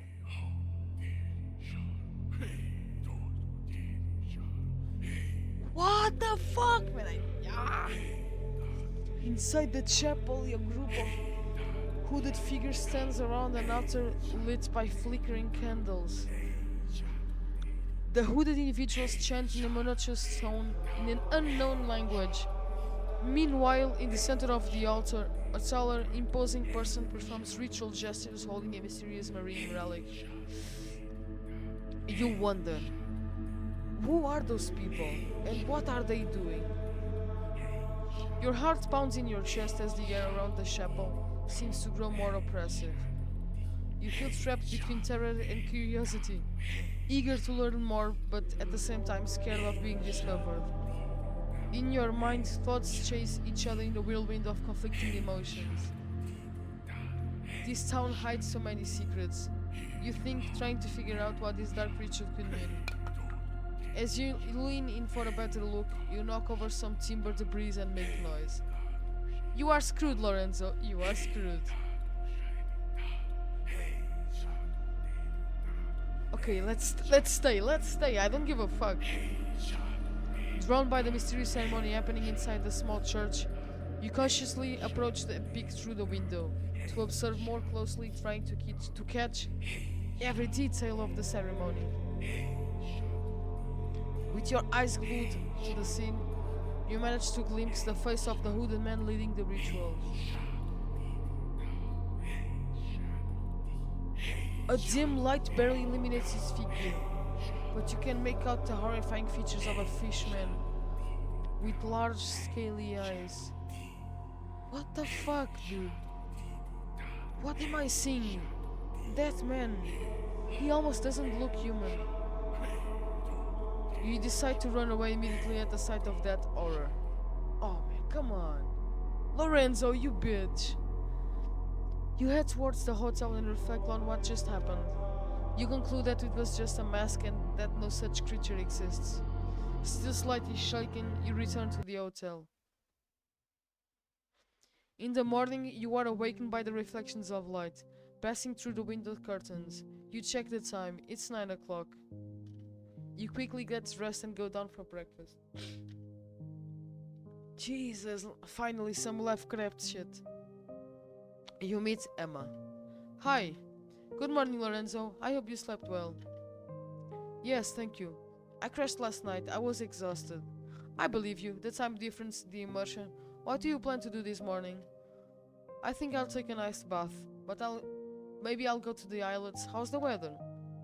I don't think it will rain. It's a bit cloudy, but I think you will enjoy getting to the plums. However, you don't have the equipment. You may want to ask Emma about it.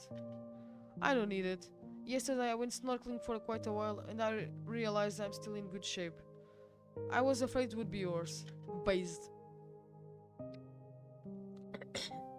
It's been at least a year since I went diving. Oh my god, dying. I will use the mask I brought from Italy. It's not great, but I'll do it for today. Great. I hope you have a wonderful day. Thank you. You go up to your room and get ready. You put on your swimsuit, a t-shirt and pack a towel and sunscreen in your bag. You leave the hotel waving goodbye to Emma. You pass the port and stop on the beach where the night before you had met the guys around the bonfire. There's no one there. You undress and stay in your swimsuit. You only have a mask, but you are a great swimmer. Even without fins, you should have no problems. The small islands lie about a mile from the shore. Between them and the shore, about halfway down, there is a dark rock cliff. The sea is calm, although the sky is grey. Occasionally, rays of sunshine penetrate the clouds and make the water sparkle. In those fleeting moments, you feel the sun on your skin, experiencing a nice sensation. You enter the water. After a few steps, you dive and start swimming. The water is cool, pleasant. Every couple of minutes you stop to rest. You look around. It is not a bad day. It's probably not going to rain, you think.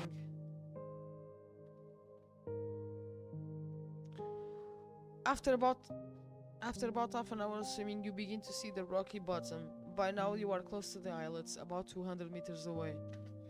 You stop to rest. You begin the breathing that precedes that dive. You go down. You descend the bottom about 15 meters deep.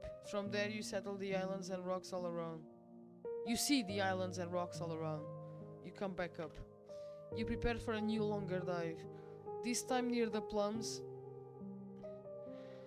You want to see the caves that Emma told you about. You prepare for a few minutes and dive. In front of you, you see rocks and caves. The sea is dark, but at times it lights up when the sun's rays pass through the clouds. There are many fish. You approach until you touch the rocks. The surf is uneven, but strangely smooth. You ascend every 2 or 3 minutes. You stay for about 10 minutes on the surface and then dive. The bottom is about 50 feet. For someone as experienced as you are, it's a piece of cake. You are not tired and you really enjoy exploring the rocks, surrounded by a multitude of fish. At some point you come across an almost vertical rocky wall. Immediately you realize that it is different from the others, because the color of the rock is darker. You look closer. It's an historiated wall. You see many geometric lines and strange characters. These are carvings. You want to understand what they represent, but you have to go up. You take a breath and go back down. Suddenly, a lot of light penetrates. The sun rays are filtering through the water. For a moment, you see the whole wall clearly. It's about 30 meters long and 2 meters high, completely carved. The sun rays come and go, depending how much they are obscured by the clouds.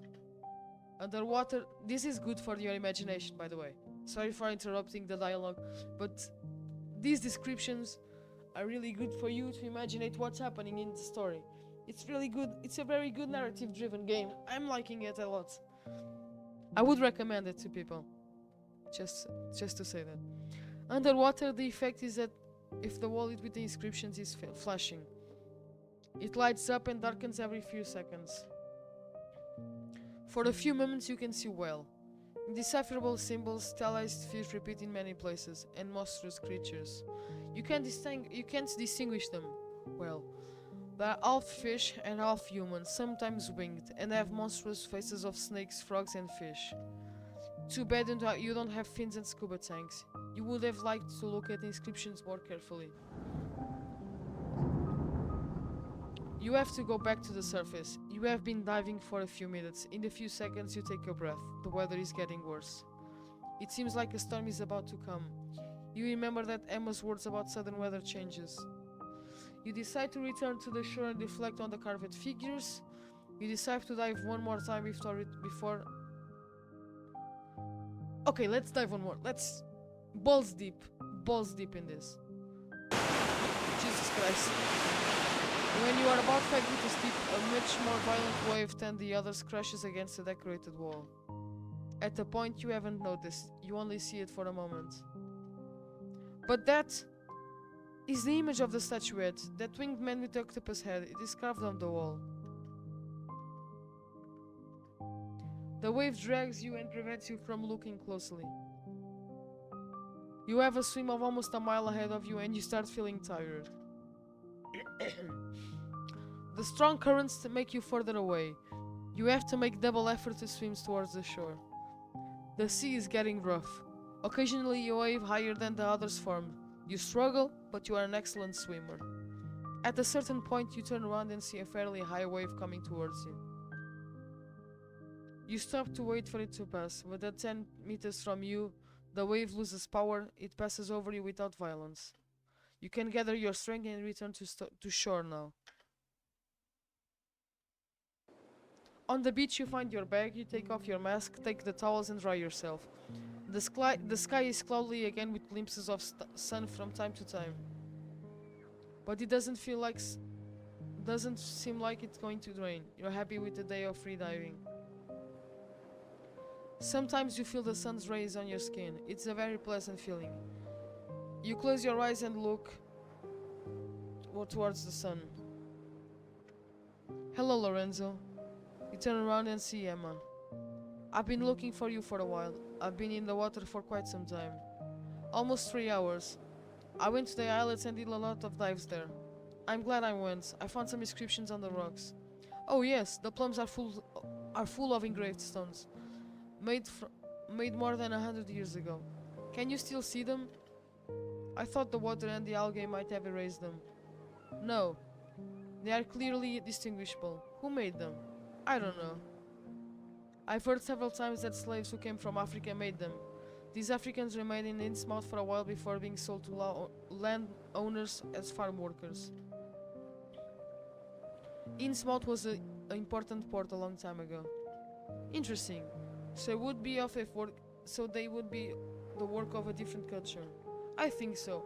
Now I need to leave you. I have work to do. See you later. Have a good day, Emma. You stay a little longer to dry yourself well. You put on your shirt and decide to head back to the port. As you walk, you think of Emma. What a strange girl. She is very nice and kind, but when you ask her some questions about strange things happening here, she is always evasive. I have a feeling she knows a lot more than she is saying, and I feel she is controlling me. Okay, let's save game. 3 hours in the water made you hungry. You decide to grab a coffee and the sandwich at a cafe you spotted this morning near the harbor. It's small inside, but there are a few tables on the outside porch with an ocean view. You walk in and are greeted by a smiling, chubby, bearded man around 60. Welcome. Come on in and make yourself comfortable. I'll be right here with you. You take a seat. Thanks. So, what can I get you? We serve brunch on weekends. What is your brunch? Eggs, bacon, coffee, orange juice, and fresh cheese. But if you got any special requests, we'd be happy to accommodate you. Sounds perfect as it is. Maybe I'd also like a banana if possible. Between yesterday and today, I've really worn myself out diving. I need some vitamins.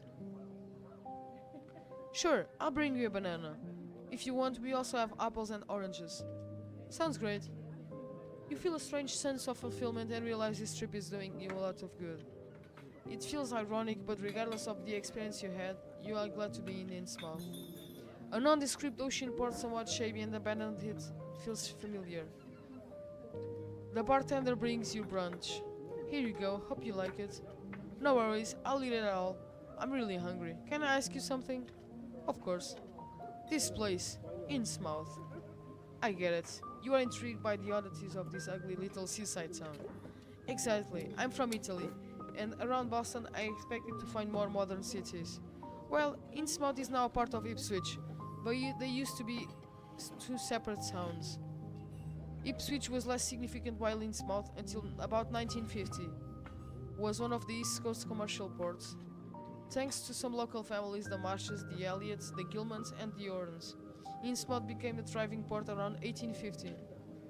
All sorts of goods arrived here, but also African slaves, opium, rum, and illegal immigrants. The families I mentioned managed the sea trades, owned ships, and were all related to each other. Sorry. They decided everything around here. It seems they become very wealthy from the trades. Legal trades? Perhaps they weren't always legal. There's a talk of quite a bit of smuggling. For a long time, desperate people from everywhere came to Innsmouth, often bringing their customs and a few strange religious rites. They say the last slaves arrived here long after the abolition of slavery. But that's just hearsay. No one can tell you for sure. Nice story dumping. Maybe this is accurate on real life. What kinds of rites are you talking about? I don't know much, but it's no secret that Innsmouth was home to some cults, which weren't just the voodoo rites of the slaves. As I said, I don't know much even though I've lived here forever. And then what happened? With the end of these trades and the decline of the Innsmouth families, the place became gloomy and abandoned. Fewer and fewer people lived here, which makes sense, since there aren't any jobs. but I've noticed quite a few young people around. It's been repopulating for the last 20 years or so mostly because of a house here costs less than half what it used to cost in Ipswich. It's almost becoming trendy among alternative young people and Ipswich families. They buy a place here but only come to sleep. Also, some artists have moved to the area. I see. Thanks for the explanation. Do you know the diving school? Sure. They are descendants of the Elliots. The two girls are very skilled and are reviving the family business. One has turned the shipping company into a diving school. The other runs the hotel, the Gilman House, which is now called something else. I can't remember the new name because everyone still uses the old one. Elliott's Inn. I'm staying there. Oh yes, the Elliott's Inn. Even though the girls have different last names because their mothers were Elliots, old Elliot had 4 daughters. The port's still up and running. Saw a few cargo ships docked. Yes, it's working. It's busier than it looks. Especially since the SNA guys showed up. Who are they? They're folks from out of town who originally got menial jobs at the port. Then they got organized from their own crew and now they run everything. Some folks don't like them because they can be bullies sometimes. Meaning? Well, let's just say that they pushed a few of the local old-timers to sell them their business. Nothing violent though. Those who aren't fans call them a gang. Maybe just because the couple of them used to be bikers. To me, they are just good customers. Ask about the slaves, ask about the SNA group. Ask about the slaves. What were you saying about the slaves? There are so many rumors. They said even after slavery was abolished, slaves still arrived in Innsmouth. Not just from Africa, but also from areas of the Pacific Ocean. It wasn't all illegal. It said that many stayed here in town to work for the Elliots, the Orns, for the powerful families basically. And that they brought over their rituals, even satanic cults. It said that they were the ones who painted and sculpted mysterious images all over town, and that their rituals still take place around here. Are you saying that Are you saying that they did the frescoed wall at the Plums? Apparently yes. And there are still followers of these rituals? Seems like it. What about the Native Americans and Mayan deity symbols? There are tons of them painted next to the other mysterious symbols and monstrous creatures. Yeah, I don't know much about that. Quite a few natives came to Innsmouth from the reservations looking for luck. Maybe it's their doing. You paid the bill. Got it. Thanks for everything. The great brunch and the chat. Thank you. You get up and leave the bar. After lunch you leave the bar and look around the harbor. It's quiet. You hear the noise of many seagulls flying around, landing here and there in search of food. Hey stranger, you hear. You turn around and see an elderly gentleman aged between 70 and 75. He is dressed in a pair of work pants and old shirt. He has a stern expression. Good morning.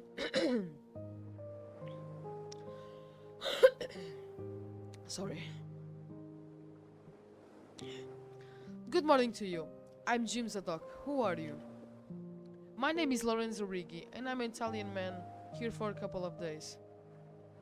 Tourist. There are a few of them around here. What have you come here for?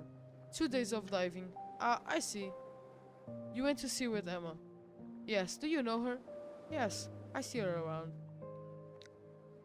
I know her family well. The Elliots. I also work with them as a young man, in the canned fish factory. What do you do now? I live on my pension and spend my days at the port. If I see something new, I talk to them as I did with you. Jim, have you always lived here in Innsmouth? I was born here. The Zadoks were one of the most prominent families around here, although we never had much money. My ancestors were fearless sailors and often went to sea in every risky situations. What kind of risks?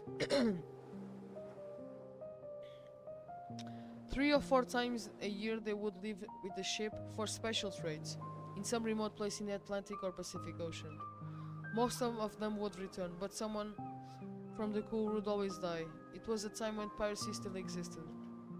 My grandfather also used to tell me about incredible stories that took place here in Innsmouth. About pagan rituals. about parties, about group hypnosis.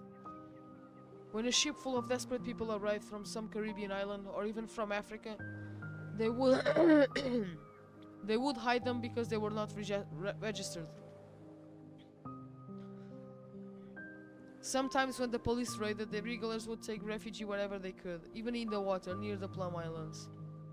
Once they had to stay there for 2 days, always in the water with very little food and water. Then it all ended. Innsmouth became a place forgotten by God and man.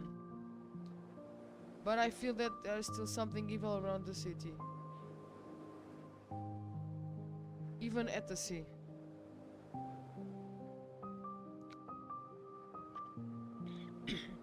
Here you cannot walk around freely everywhere. They do not want you to go to some forbidden places. It is said that there are many hidden things, even of great value. Some are looking for treasures accumulated by adventurous sailors. You don't want to make this old ball talk.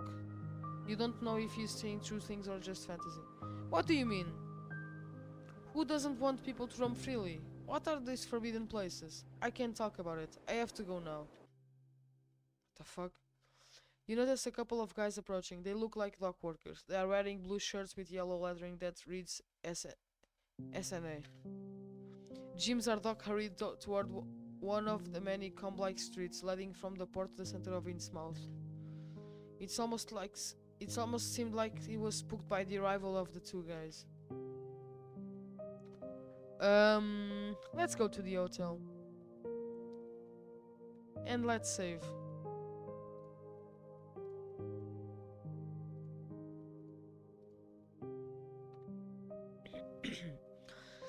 You decide to head back to the hotel. By now you know the way. As you climb the narrow streets of Innsmouth, you notice the houses. They are all similar cottages, but some have the patio at the entrance, almost always decorated. You think back to the submerged decorated wall. How did they manage to carve it over 100 years ago? 5 meters underwater. As you reflect and observe a painting of a fishman, you get the feeling that the creature's tail is moving. You get closer to take a better look. It's just your imagination. You head toward the hotel. You observe the paintings of Maya deities. You observe the symbols of Native Americans. Let's see the Maya deities. That's the serpent god, one of the most important deities in the Maya religion. It was worshipped in Mexico. This is the third or fourth house I've seen that has a facade over which they are painted of it. I wonder why. What's a seaside village near Boston got to do with the Maya? Maybe slaves? Hi Emma. Good morning Lorenzo. How was your day? Very good. I swam the Plum Islands and did not need a lot of diving around the rocks. Then I spent some time on the beach where I saw your cousin. I had lunch at the port but I had a chat with a certain Jim Zadok. Oh, old Jim. He's a strange guy. Nobody knows if he's crazy or just eccentric. What did he tell you? Is Innsmouth the home of 1,000 satanic cults? He's been saying that forever. More or less. All made up? Emma laughs loudly. I don't know about these things, but I would say that Innsmouth is too boring a place to be the devil's home. Nothing ever happens here. I wouldn't be so sure about that. Emma, I wouldn't be so sure about it. I heard that your family, the Elliots, are an institution around here. This is true. The Elliots are my mother's family and her sisters. They were important when the port was thriving and there was just a lot of commerce here. Not anymore today. Okay, Emma, I'm going to my room to work for a bit. I have to leave tomorrow morning, and I want to prepare myself well. That seems fair. See you later. You take the key and go up to your room. You lie down on the bed, feeling the need to chill for a bit. It's 5 o'clock. You'll head out of the diner in a couple of hours. You close your eyes. You are tired. You start to doze off, but you are not sleeping. It's as if you are daydreaming. The deep layers of your memory are unlocking, waking up your subconscious. It's a weird feeling, like something old and buried is coming back to the surface. What's happening? He recites something from my past that I have to remember. I was a kid, 5 or 6, living in a nice house with a garden. It was always so funny. Dad would take me to the beach. He wanted me to play on the sand, but I was always in the water. I loved to fill my lungs with air and swim underwater for as long as I could. In the evening after dinner, Dad would work and I'd play in the living room, listening to Grandpa chat with my old uncles. They've always talked about Grandma Ellen, who came over America to settle in Liguria. Foreign wife. They talked about her beauty and her connection to the sea. She'd swim underwater for hours, almost like she was a fish. A long time ago she swept Grandpa off his feet. She seemed to like living in Italy, but at some point she started to get sad. She wasn't happy anymore. She also developed health issues. She said she needed to go back home for a while. Then she vanished into thin air, along with Mom. They were never seen again. You feel the deep pain once you had forgotten about. You are overwhelmed by your emotions and memories flooding your mind unintentionally. I know this feeling, man. I know this feeling. This is trauma. This is trauma. You are exhausted, both from a day of diving under the sun and the strain of the previous day. You don't feel like thinking or rationalizing the events that happened in Innsmouth over the past 2 days. You work on your presentation for an hour, then ponder whether to go out for a bite.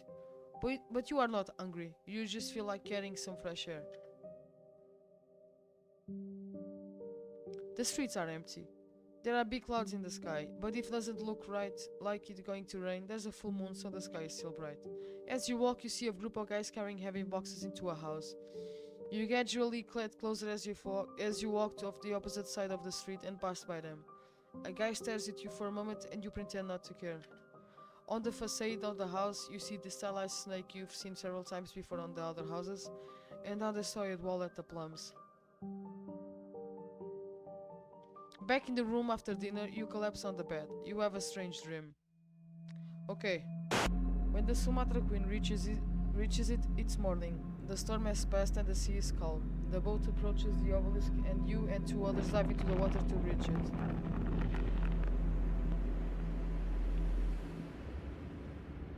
The water around the obelisk follows strong currents, like a vortex that prevents you from reaching it. It seems alive, like the tentacles of a gigantic octopus. You manage to swim toward the obelisk. The water suddenly opens a path for you.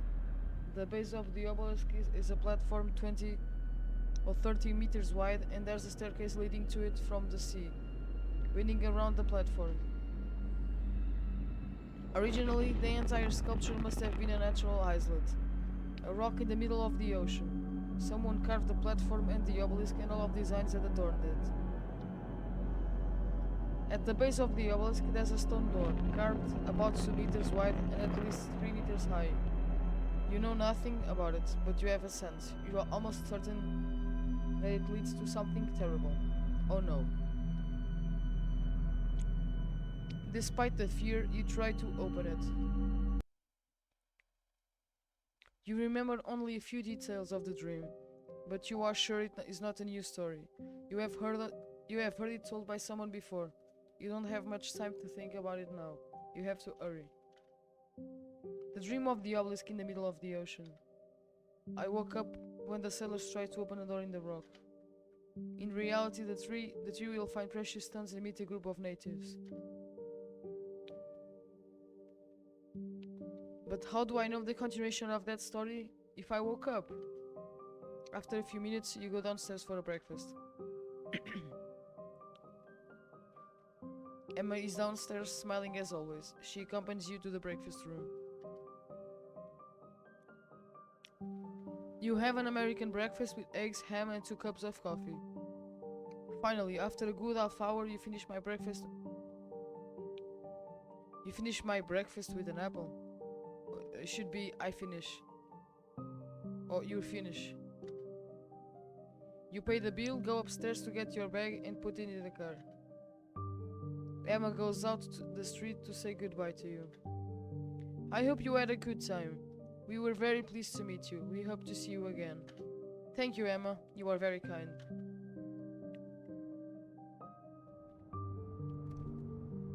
You get in the car and leave. You have set a navigator to go to Boston to the address of the hotel booked for you by Ellie.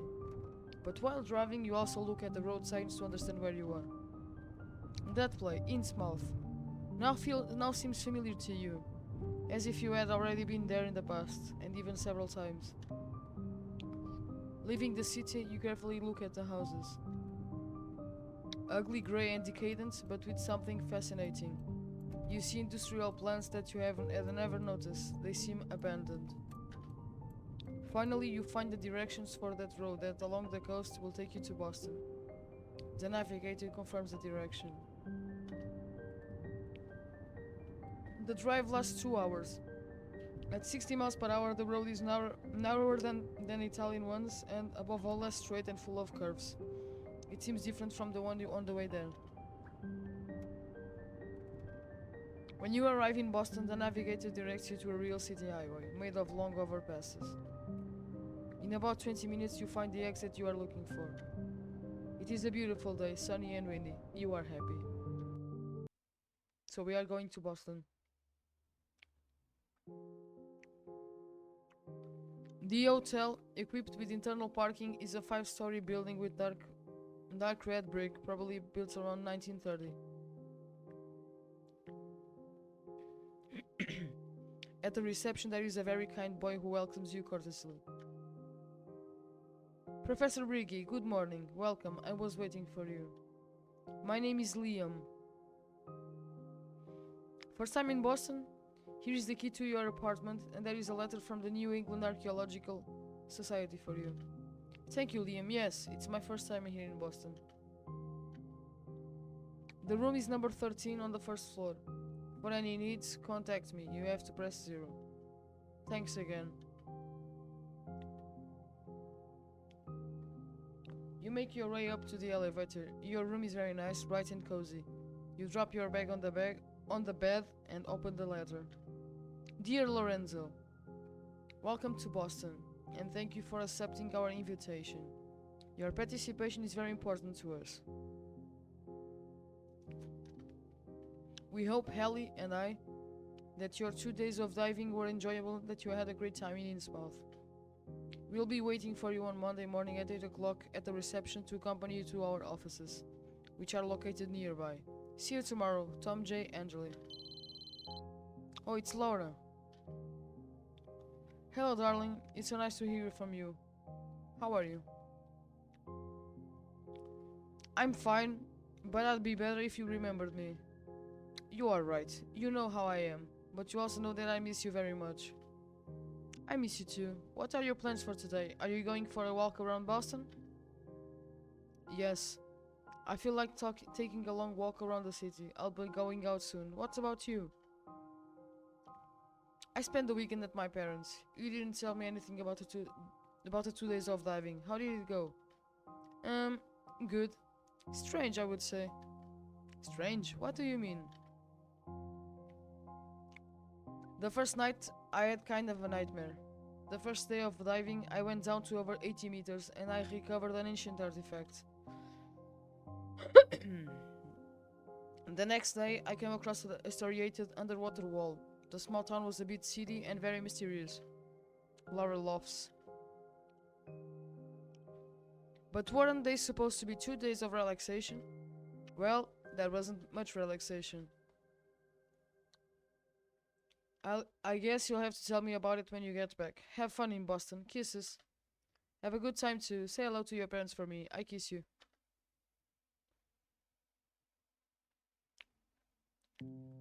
You can't wait to visit Boston. A few minutes after leaving the hotel, you feel like walking all day, exploring the city from top to bottom. Head towards the old port. Have something to eat on the go for lunch. Visit a museum in the afternoon.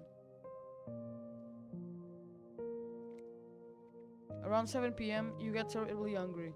You see a steakhouse and decide to treat yourself to a nice meat dinner.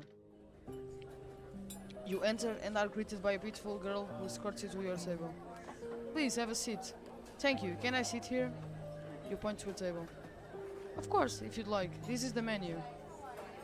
I'd like a ribeye steak and a baked potato. To drink, a beer, and for dessert, chocolate and strawberry ice cream. The waitress has Mediterranean features. Her name is Federica, according to the name tag on her blouse. Federica? Italian? Yes, from Milan. Are you Italian too? Yes, from Rome. Do you live here? For another 2 years. I'm doing a PhD in biology. I work on weekends to support myself. What about you? Just a few days in Boston for a conference. I'm a historian. I teach at a university. Federica laughs. A professor. I must treat you especially well then. Oh my god. You eat everything with appetite. The food is great. Every now and then, Federica comes to make sure everything is going well. Once you're done, you pay and exchange a few words with Federica. When did you arrive? 3 days ago. I took the opportunity to do a couple of dives on the coast, near Ipswich, before a conference starting tomorrow. I've been there. We went with university colleagues to do some tests on marine flora and fauna. We rented a boat in the old port nearby. Innsmouth? I think so. And what did you find out? That the sea is full of strange algae and shrimp that shouldn't be here for climatic reasons. They are usually found in the Caribbean or in Australia, where the sea temperature is much warmer. It's a particular algae, green, which reflects light and therefore eliminates the seawater. The laboratory is completing all the analysis. We'll know more soon. Interesting. It must be because of the climate change. Maybe, but we couldn't explain how they could have gotten there. Someone must have brought them here. They wouldn't have survived the natural migration. You laugh. That place has many mysteries. Maybe. Have a good night, Professor, and thanks for the tip. You smile. You will go back to the hotel to go over your presentation. You go to bed at 11 p.m. after a hot shower. Walking around Boston all day has tired you out. You fall asleep within minutes. You dream all night long. So, here comes another dream. You continue the mysterious dream from the other night, but this time you experience it from the outside. The three sailors circle around the column. It's covered of inscriptions in incomprehensible characters. The rock is covered with many carvings, sun, fish, boats, and monstrous creatures. Obed Marsh, Matt Elliott, and Bill Gilman are trying to figure out what it means. Look, the door seems to be fake. It's been carved into the rock, but it's part of it. Actually, this sculpture was carved from a natural rock that emerged, about 20 or 30 meters high. The natives who pointed us in this direction insisted that we came here. From the Sumatra Queen, anchored about 200 meters away, the three see other crew members shouting and waving at them as if to warn them of something, but they can't hear.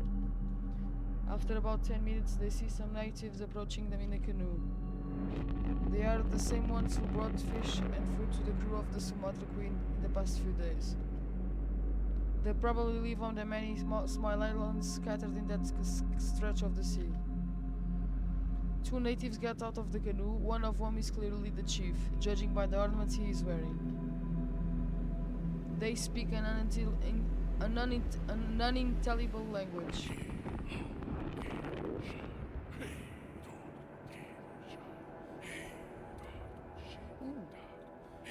At one point, the chief approaches the column, touches many inscriptions while singing a sort of ritual chant. Then he pulls out a knife and begins to carve around the point depicting the fish, surrounded by some characters. After 2 or 3 rounds around the point where there was the fish, the three see that it's a block of stone separated from the rest of the obelisk. Look, he's trying to lift that block. Maybe he wants to show us something. Yeah, I think so too. The three approach. After a while, the native stops digging and pushes forcefully on one side of the block to lift the other side. The stone is moving. The other native helps the chief remove it from the obelisk. It's a niche. The chief pulls out a statuette. It depicts a figure of some sort of man with tentacles on his head. The chief lifts to the sky and recites a prayer. The other native kneels. Then he hands the statuette to Obed. When he takes it in his hands, Obed feels a vibration. What a strange stone, green with black and gold streaks. Never seen anything like it. It depicts a man with the tentacles of an octopus, small wings and fine feet. Pinned feet. Must be sacred, judging by the way they handle it. I wonder why they gave it to us. Then the native pulls out from the niche two heads, the size of a hand. They are unrefined and green. But those are two colossal-sized emeralds. How can you tell? I can recognize them. They're worth a fortune, more than you can imagine. The native hands the two heads to Obed. The other native talks of the myriad of green pebbles from the niche. Look, more emeralds. They are huge. The three signal their ship to come pick them up. After a few minutes, a rowboat with two sailors leaves the ship to approach the column. They board the rowboat. Obed Marshall holds the statuette, treating it with instinctive respect. Matt Elliott has a bag full of small emeralds, while Bill Gilman holds the two giant emeralds. He seems insane. He's staring at the two stones as if he's possessed by madness. The two natives look at him with disapproval.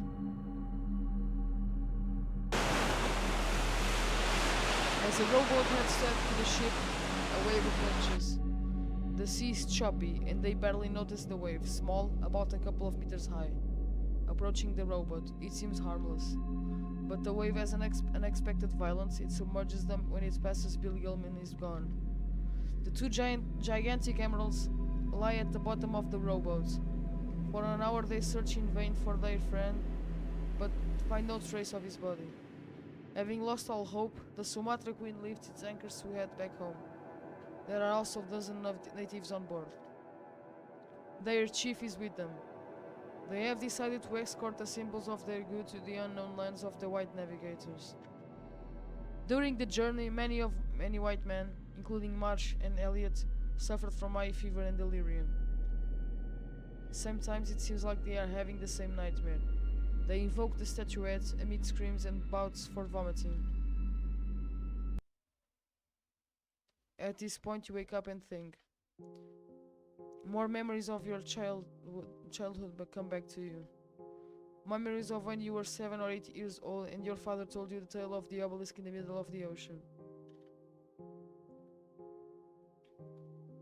But you also see yourself as much younger, at 3 years old, with two beautiful women telling you the same story. Your mother and your grandmother. Think back to your mother's words, or think back to the tattoo your grandmother used to show you.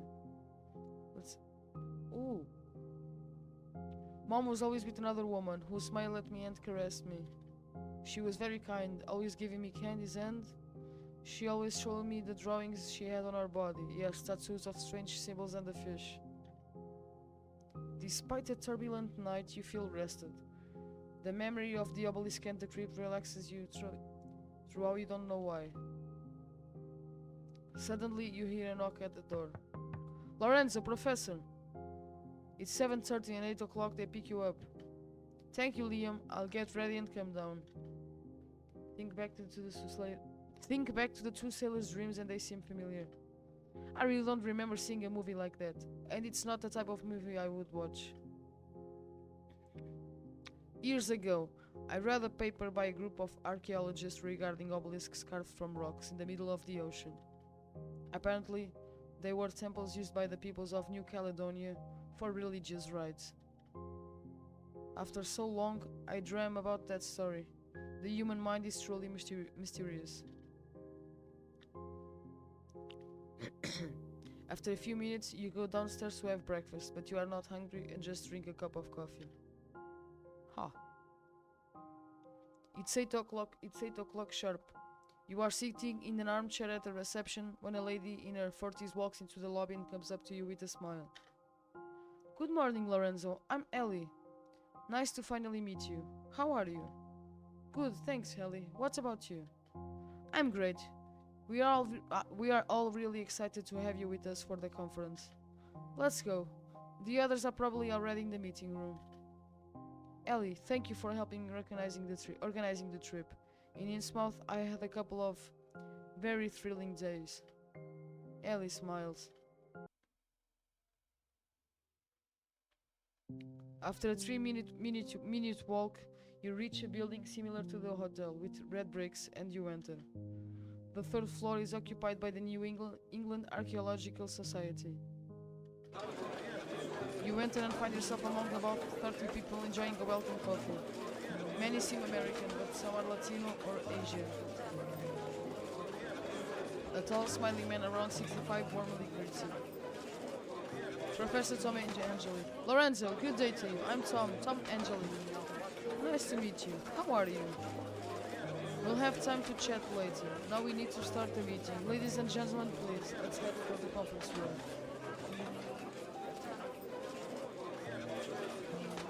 Everyone quickly leaves their cup on the buffet table at the entrance and follows Angeli into the large meeting room, where there's a table for speakers and about 50 chairs for the audience. Welcome everyone, dear friends. I'm so happy to see you all here, in our offices. It's been a while since we last seen each other. The pandemic has put our lives and thoughts on hold for a couple of years. Now it's time to get back to our previous lives. I believe these 3 days of meetings will be very useful to share our thoughts on the topics we have dedicated our lives to. As you know, you don't have an academic approach, even though I've spent my life in university.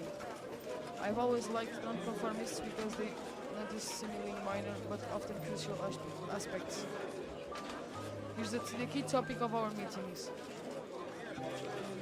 Reflection on the origin of mankind. It's some questions on the meaning of ancient myths and the historical proof hidden within the rites and legends of ancient long-lost civilizations. Many of you already know each other. However, I'd like to give a special shout out to Professor Lorenzo Righi from the University of Rome. Lorenzo teaches Roman history, but is also keen on the mythological and exoteric world applied to ancient times. He's also a great diver, a champion of free diving. In short, like all of us, he's used to going deep into things. The attendees greet you with a smile, realizing you are the guest star of the conference. You also catch the gaze of Professor Angeli, noticing his deep blue eyes. Thank you everyone, and thank you Tom for the kind invitation. Thank you for coming, Lorenzo, and welcome again. So I'll leave the stand for our first speaker, Phil Cosby, Professor Emeritus of Paleontology and Anthropology at Harvard, and a great friend of mine. We all know Phil. Come on, Phil, it's your turn. A gentleman about 70 years old, short and round, stands up and walks to the table, starts his presentation. Friends and colleagues, I've spent 50 years studying Homo sapiens and their ancestors. Dear Phil, I thank you on behalf of all of us. As always, your contributions are enlightening.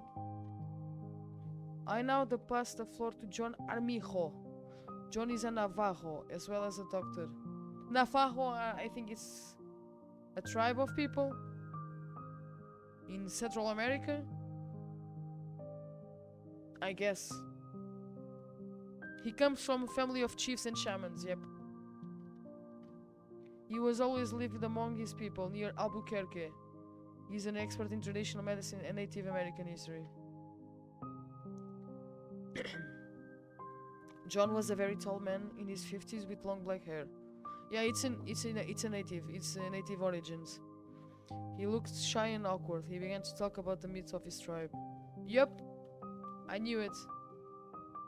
It just looks like eagle flies from Red Dead Redemption 2. They're very look-alike. Historical facts tell us that about 13 years ago, the migration of Asian peoples to the American continent began. Throughout the land bridge that connected present-day Russia with Alaska at that time. Oh yeah, Russia and the United States of America are very close geographically speaking. That's very accurate. The traveling people knew nothing about the new land, which was extremely rich, but also extremely dangerous. Taking the wrong path for a few days was enough for thousands of people to die of hunger and cold. Okay, I won't ask anything. I want to see Lovecraft deep diving. Sorry, Native American lore, but this is not the game for it, in my opinion. If you want to see good Native American lore, you should play Red Dead Redemption 2. Rockstar, sponsor me, please. Okay, don't ask anything. Oh. Our people were guided by the Great Spirit on the long journey from the icy north. It was he who ordered the different nations to set out on that journey. The same vision appeared to all of the shamans on a full moon night. They waited for summer, prepared food reserves, and set out with women and children, leaving behind the elderly who could not make it. Every day the tribe set off the journey, walked all day, and every evening the tribes gathered around the campfires. Some Indian lore, okay. They would eat what the warriors had hunted during the day, and then the shamans would begin the dance. They entered into a trance and saw the right path. The one that the people had to take the next day on where to cross valleys, mountain ranges, and rivers. So for many months, until the Great Spirit ordered them to stop because they had arrived, and each tribe was entrusted with a sacred territory. Mountains, rivers, lakes, lands, and animals, which no one dared to take away from them. Without the visions, it would not have been possible to guide entire peoples for months throughout the new land. After speaking, John smiled at those who applauded him. Then he looked up and gazed upwards as if to give thanks. Praise the spirit guide. So it's Tom Angeli now. Let's now give the floor to Father Joe. Okay, some Christianity, let's go. Besides being a priest, he's an anthropologist and also deals with exorcism. Jesus Christ. Right, Joe? It's your turn. Hello, folks. Thanks for the invite. I'm really glad to be here. Tom asked me to talk about your animistic rituals, which I know well because my family, who's very Catholic, comes from Benin. Ever since I was born, I've been part of voodoo community celebrations, happy to be part of a community of servant believers who have faith in God and many other forces of nature. These rituals are most peaceful and ancient, but some are violent. They summon the devil and degenerate into orgies and group delusions. For instance, around 1815 in Haiti, it was almost Tahiti, thousands of people dance all night like maniacs. They slaughtered hundreds of men, women, and other animals in the streets, giving in to every kind of violence. Jesus Christ. The police were afraid to step in during such a frenzy of collective madness. They only did so the next morning when the tumult had already died down. In the morning, they counted over 500 dead, thousands injured and arrested. Okay, let's just listen. What the fuck? Let's just listen. Rumor had it as a mysterious god had demanded a night of blood from its followers as proof of their fate. Paganism. They were to give to every instinct and violence unrestrained in total delirium. It all started with a group of girls. Drunk and high on drugs, they began to scream and dance frantically, waving their long hair, spinning their heads while they struck anyone within reach with large knives. Instead of stopping them, the crowd got involved in the deadly dance. In no time, over 5,000 people were in total delirium. What the fuck, dude? One of the girls was waving a statuette representing the deity, a kind of anthropomorphic beast. For months and months, the locals talked about that night of violent and orgiastic madness.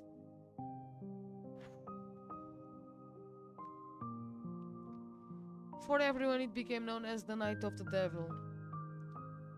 As soon as Father Joe finishes speaking, he looks intensely at the audience and puts a hand on the crucifix around his neck. Jesus, I will do the same. After Father Joe, Mariah Jesus, a Mexican woman in her 40s, very friendly and smiley, takes the floor. No, it's not Mariah, it's Maria. The god of the storm enters paradise. That's what is written on the frieze from the Maya era in Tikal, Guatemala. The inscriptions speak of the mysterious disappearance of people. The pyramids of the moon and the sun are still visible near Mexico City. They were built about 2,000 years ago, in the Maya era, buried for many centuries and rediscovered by the Aztecs several centuries later. It is still a mystery why they were abandoned. Oh! You see again a monstrous creature that you had seen painted in Innsmouth. What?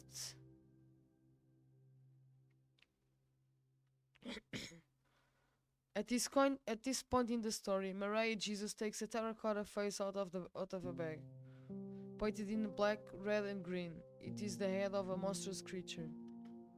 Lorenzo remains stunned upon seeing it again. This is the symbol of the serpent god, that is the god of the sky or even the god of the storm, the deity worshipped by the people who built the pyramids in Mexico and Guatemala. For modern indigenous people, it represents the devil. You think. It's the same face I saw painted on the houses in Innsmouth, and also on the Wonderwater wall. Yeah. Okay, so the natives that were in Innsmouth were Mexican, is that it? Or Mayan? It was Mayan, maybe Mayan.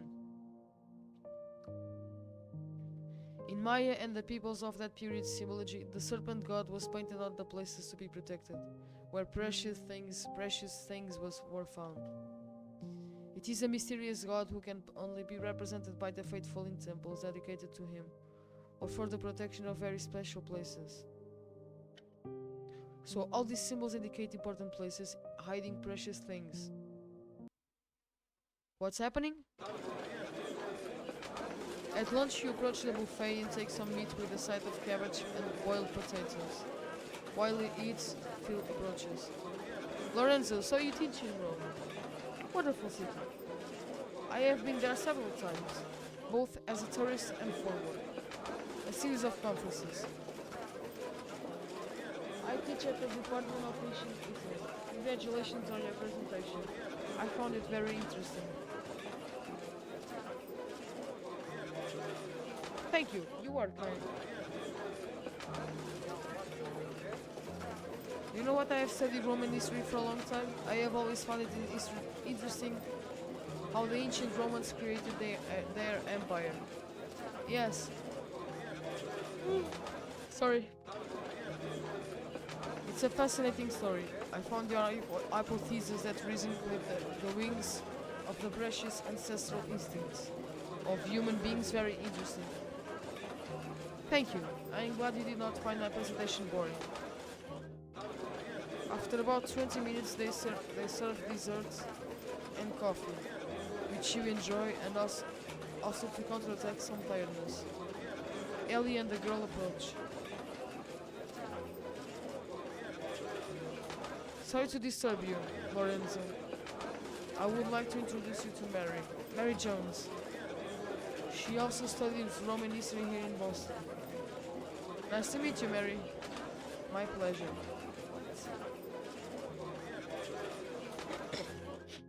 She's a woman of about 35 years old, of Asian origin. I'm very curious to hear your presentation. When I saw your name amongst the speakers, I looked for your publications. They are very interesting. Congratulations. Thank you. You are kind.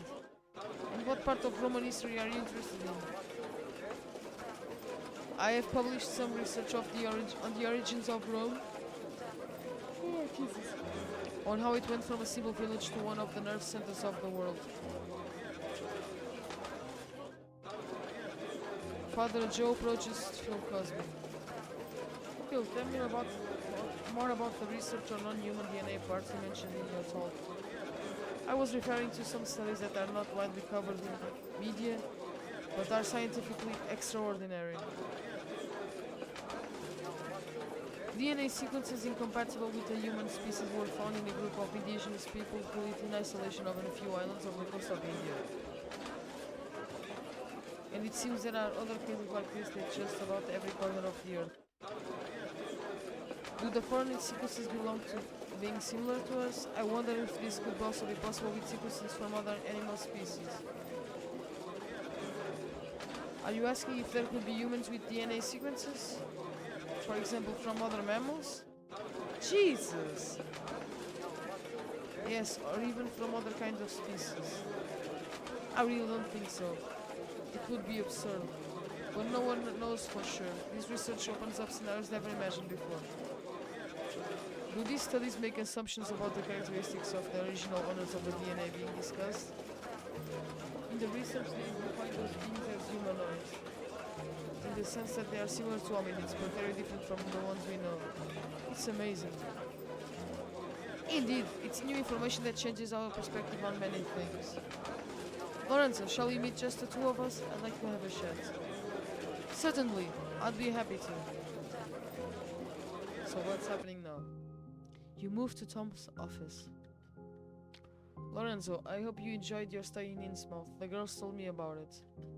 The two Emmas? You know them? I do. We are Jesus. Everyone in this fucking game are family. This is what? Vin Diesel's vibes? Toretto's? This is the Toretto's multiverse or something like that. They're my cousins and daughters, but I almost consider them my daughters. I grew up with their mothers. They are delightful, aren't they? Yes, they're very nice. Our family has lived in Innsmouth since around 1850. Even today, I have many distant relatives from that area. Now I see why Ellie knows everyone in town. Ellie, besides being my assistant, is my wife. Angeli receives a message from his cell phone. He reads it with displeasure. Lorenzo, sorry, but I have an unexpected issue. I need to run off urgently. Can we meet tomorrow morning?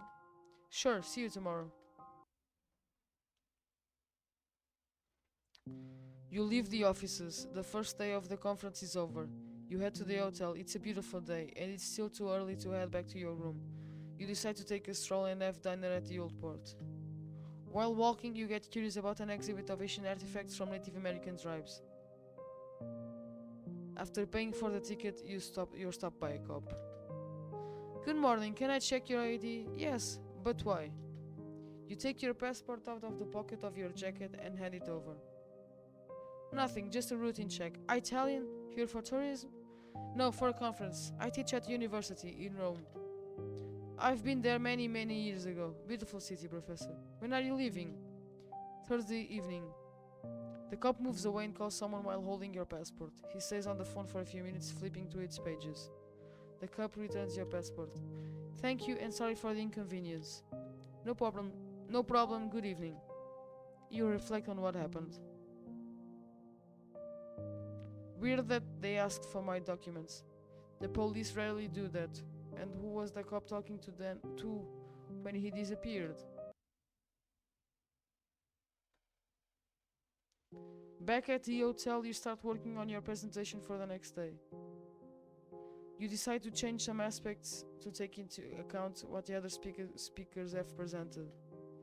You work for a couple of hours, but around 11 p.m. you start feeling tired and decide to go to sleep. You fall asleep almost immediately. Okay, here we go, another dream. Jesus Christ. In the middle of the night, you woke up suddenly because some noises and the lights coming from the phone that light up for the message received. You remain numb for a couple of seconds, but then you get up suddenly. What the hell is going on? You take the phone and see it. You had forgotten about it. On your phone screen, there's a picture of the old man, the same one you saw in Innsmouth. You turn on your laptop, and he's there too. He's about 70 with deep-set eyes and white hair. There's a sad, frozen expression on his face, almost as if he's petrified. After 30 seconds, slow tears start streaming down your face while his eyes become very light, pale, almost white. What? Jesus, did this give me the creeps.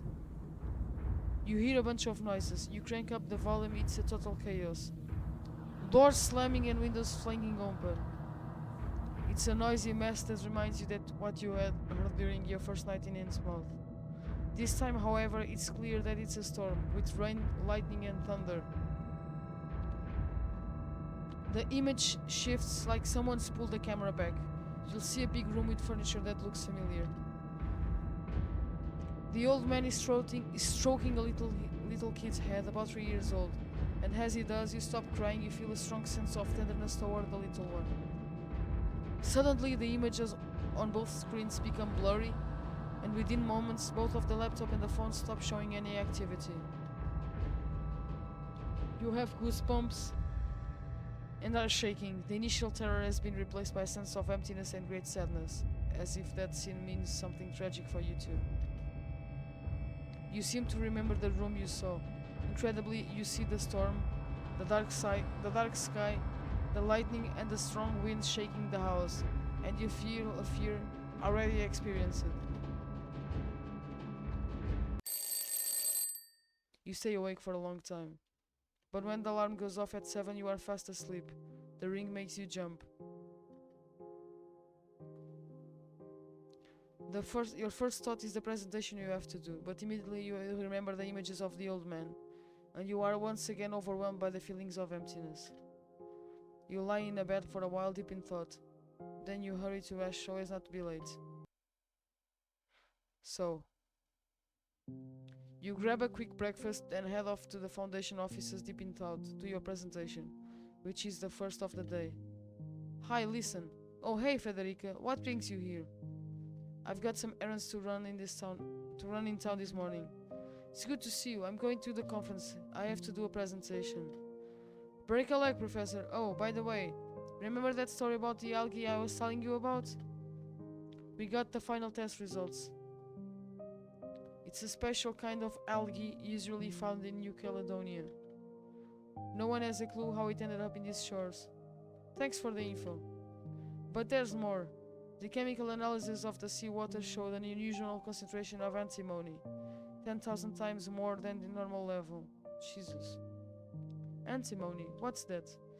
It's a very, very rare kind of metal with some really unique shiny reflections. The only plausible explanation is that there's a deposit of that material somewhere deep in the sea. Weird that no one knows about it though. Thanks for the info. Gotta run now, or I'll be late. Wish you all the best in completing your studies successfully. Federica smiles. When you arrive at the office, everyone welcomes you warmly. Guys, I'm handing the floor over to our Italian friend, Professor Lorenzo Righi. Good morning, everyone. It's a real pleasure to be here. Today we'll chat about myths and legends that have stood the test of time and continue to influence our culture. The myths of ancient Greece, in particular, are an endless source of inspiration and wisdom. They are like a mirror through which we can observe the complexities of the human condition and the dynamics that have shaped our civilization. Last night I tweaked my presentation a bit to reflect the interesting thoughts I had yesterday. The ability the ancient Greeks had to explore the human soul is just mind-blowing. Without a doubt, it's one of the most fascinating creations sprung from the human imagination. Odysseus, Perseus, Jason, Orpheus, Narcissus, and many others are the start of amazing stories. Jason, a prince ousted by his brother, sets off his ship Argo with a bunch of adventurous young folks, the Argonauts, in search of the Golden Fleece. A ram's skin covered in gold, symbolizing ambition and wealth. They are brave sailors who have to overcome many challenges, but they love adventurous lives. Jason meets Medea, a sorceress, falls in love and has 2 children with her, but then betrays her, so Medea kills his lover and their own children. What the fuck? The great adventurous journey ends up in tragedy when Jason gets foolishly struck by a wave while on his ship. That's the moral of the story. Heroes can't act pretty and betray their cause, or they'll meet a trivial ruin. Thank you, Lorenzo. Your presentation was beautiful. I'm sure everyone appreciated it. I have a question. Why, among many, did you choose the myth of Jason? You were inspired by the stories heard in Innsmouth. You choose a story about the value of obsession. Let's talk about Innsmouth. I was undecided about which to choose. During the 2 days before our meetings, I spent a lot of time at sea, and someone told me an old story about a group of young and adventurous sailors. It reminded me of this myth. It inspired me. Before the conference, I spent a couple of days diving in the ocean. The seaside village that hosted me was once an important port thanks to this group of guys. Until then, they were reckless, obsessed with the desire of adventure. Sure, the boys from Innsmouth. One of them is my family's ancestor. You're right. Their story echoes at the ancient Greek myth you told us. Thanks again, Lorenzo. Friends, I now give the floor to Priya Lamai, PhD in Computer Science at Stanford. Priya is an expert in artificial intelligence and not a boring historian like many of us, but she also has a master's degree in psychoanalysis, and she comes from a land rich in spirituality, India. She's the right person to explain to us what impact the era of artificial intelligence will have on the profound aspects of the human soul. Priya is a 40-year-old Indian of exotic and refined beauty. She wears a very simple dark green traditional dress. She begins her presentation in a calm tone. Oh, she's very beautiful. Priya Lamai. Thank you, Tom, for the introduction. I listened to your presentations with great interest. Many of you refer to the ultrasensory abilities, dreams, myths, and imagination of human beings. Okay, this is about mythology, and I don't care about AI. The study of layered memory is one of the fields of major experimentation in augmented reality.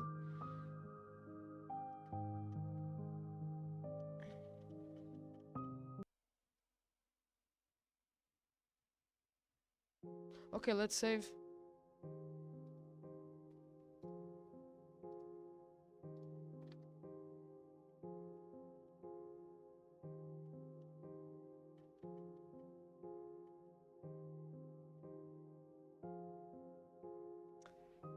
Okay, guys, let's hold it up for here. I've played a lot of the game. It's fun. I like the story of the game.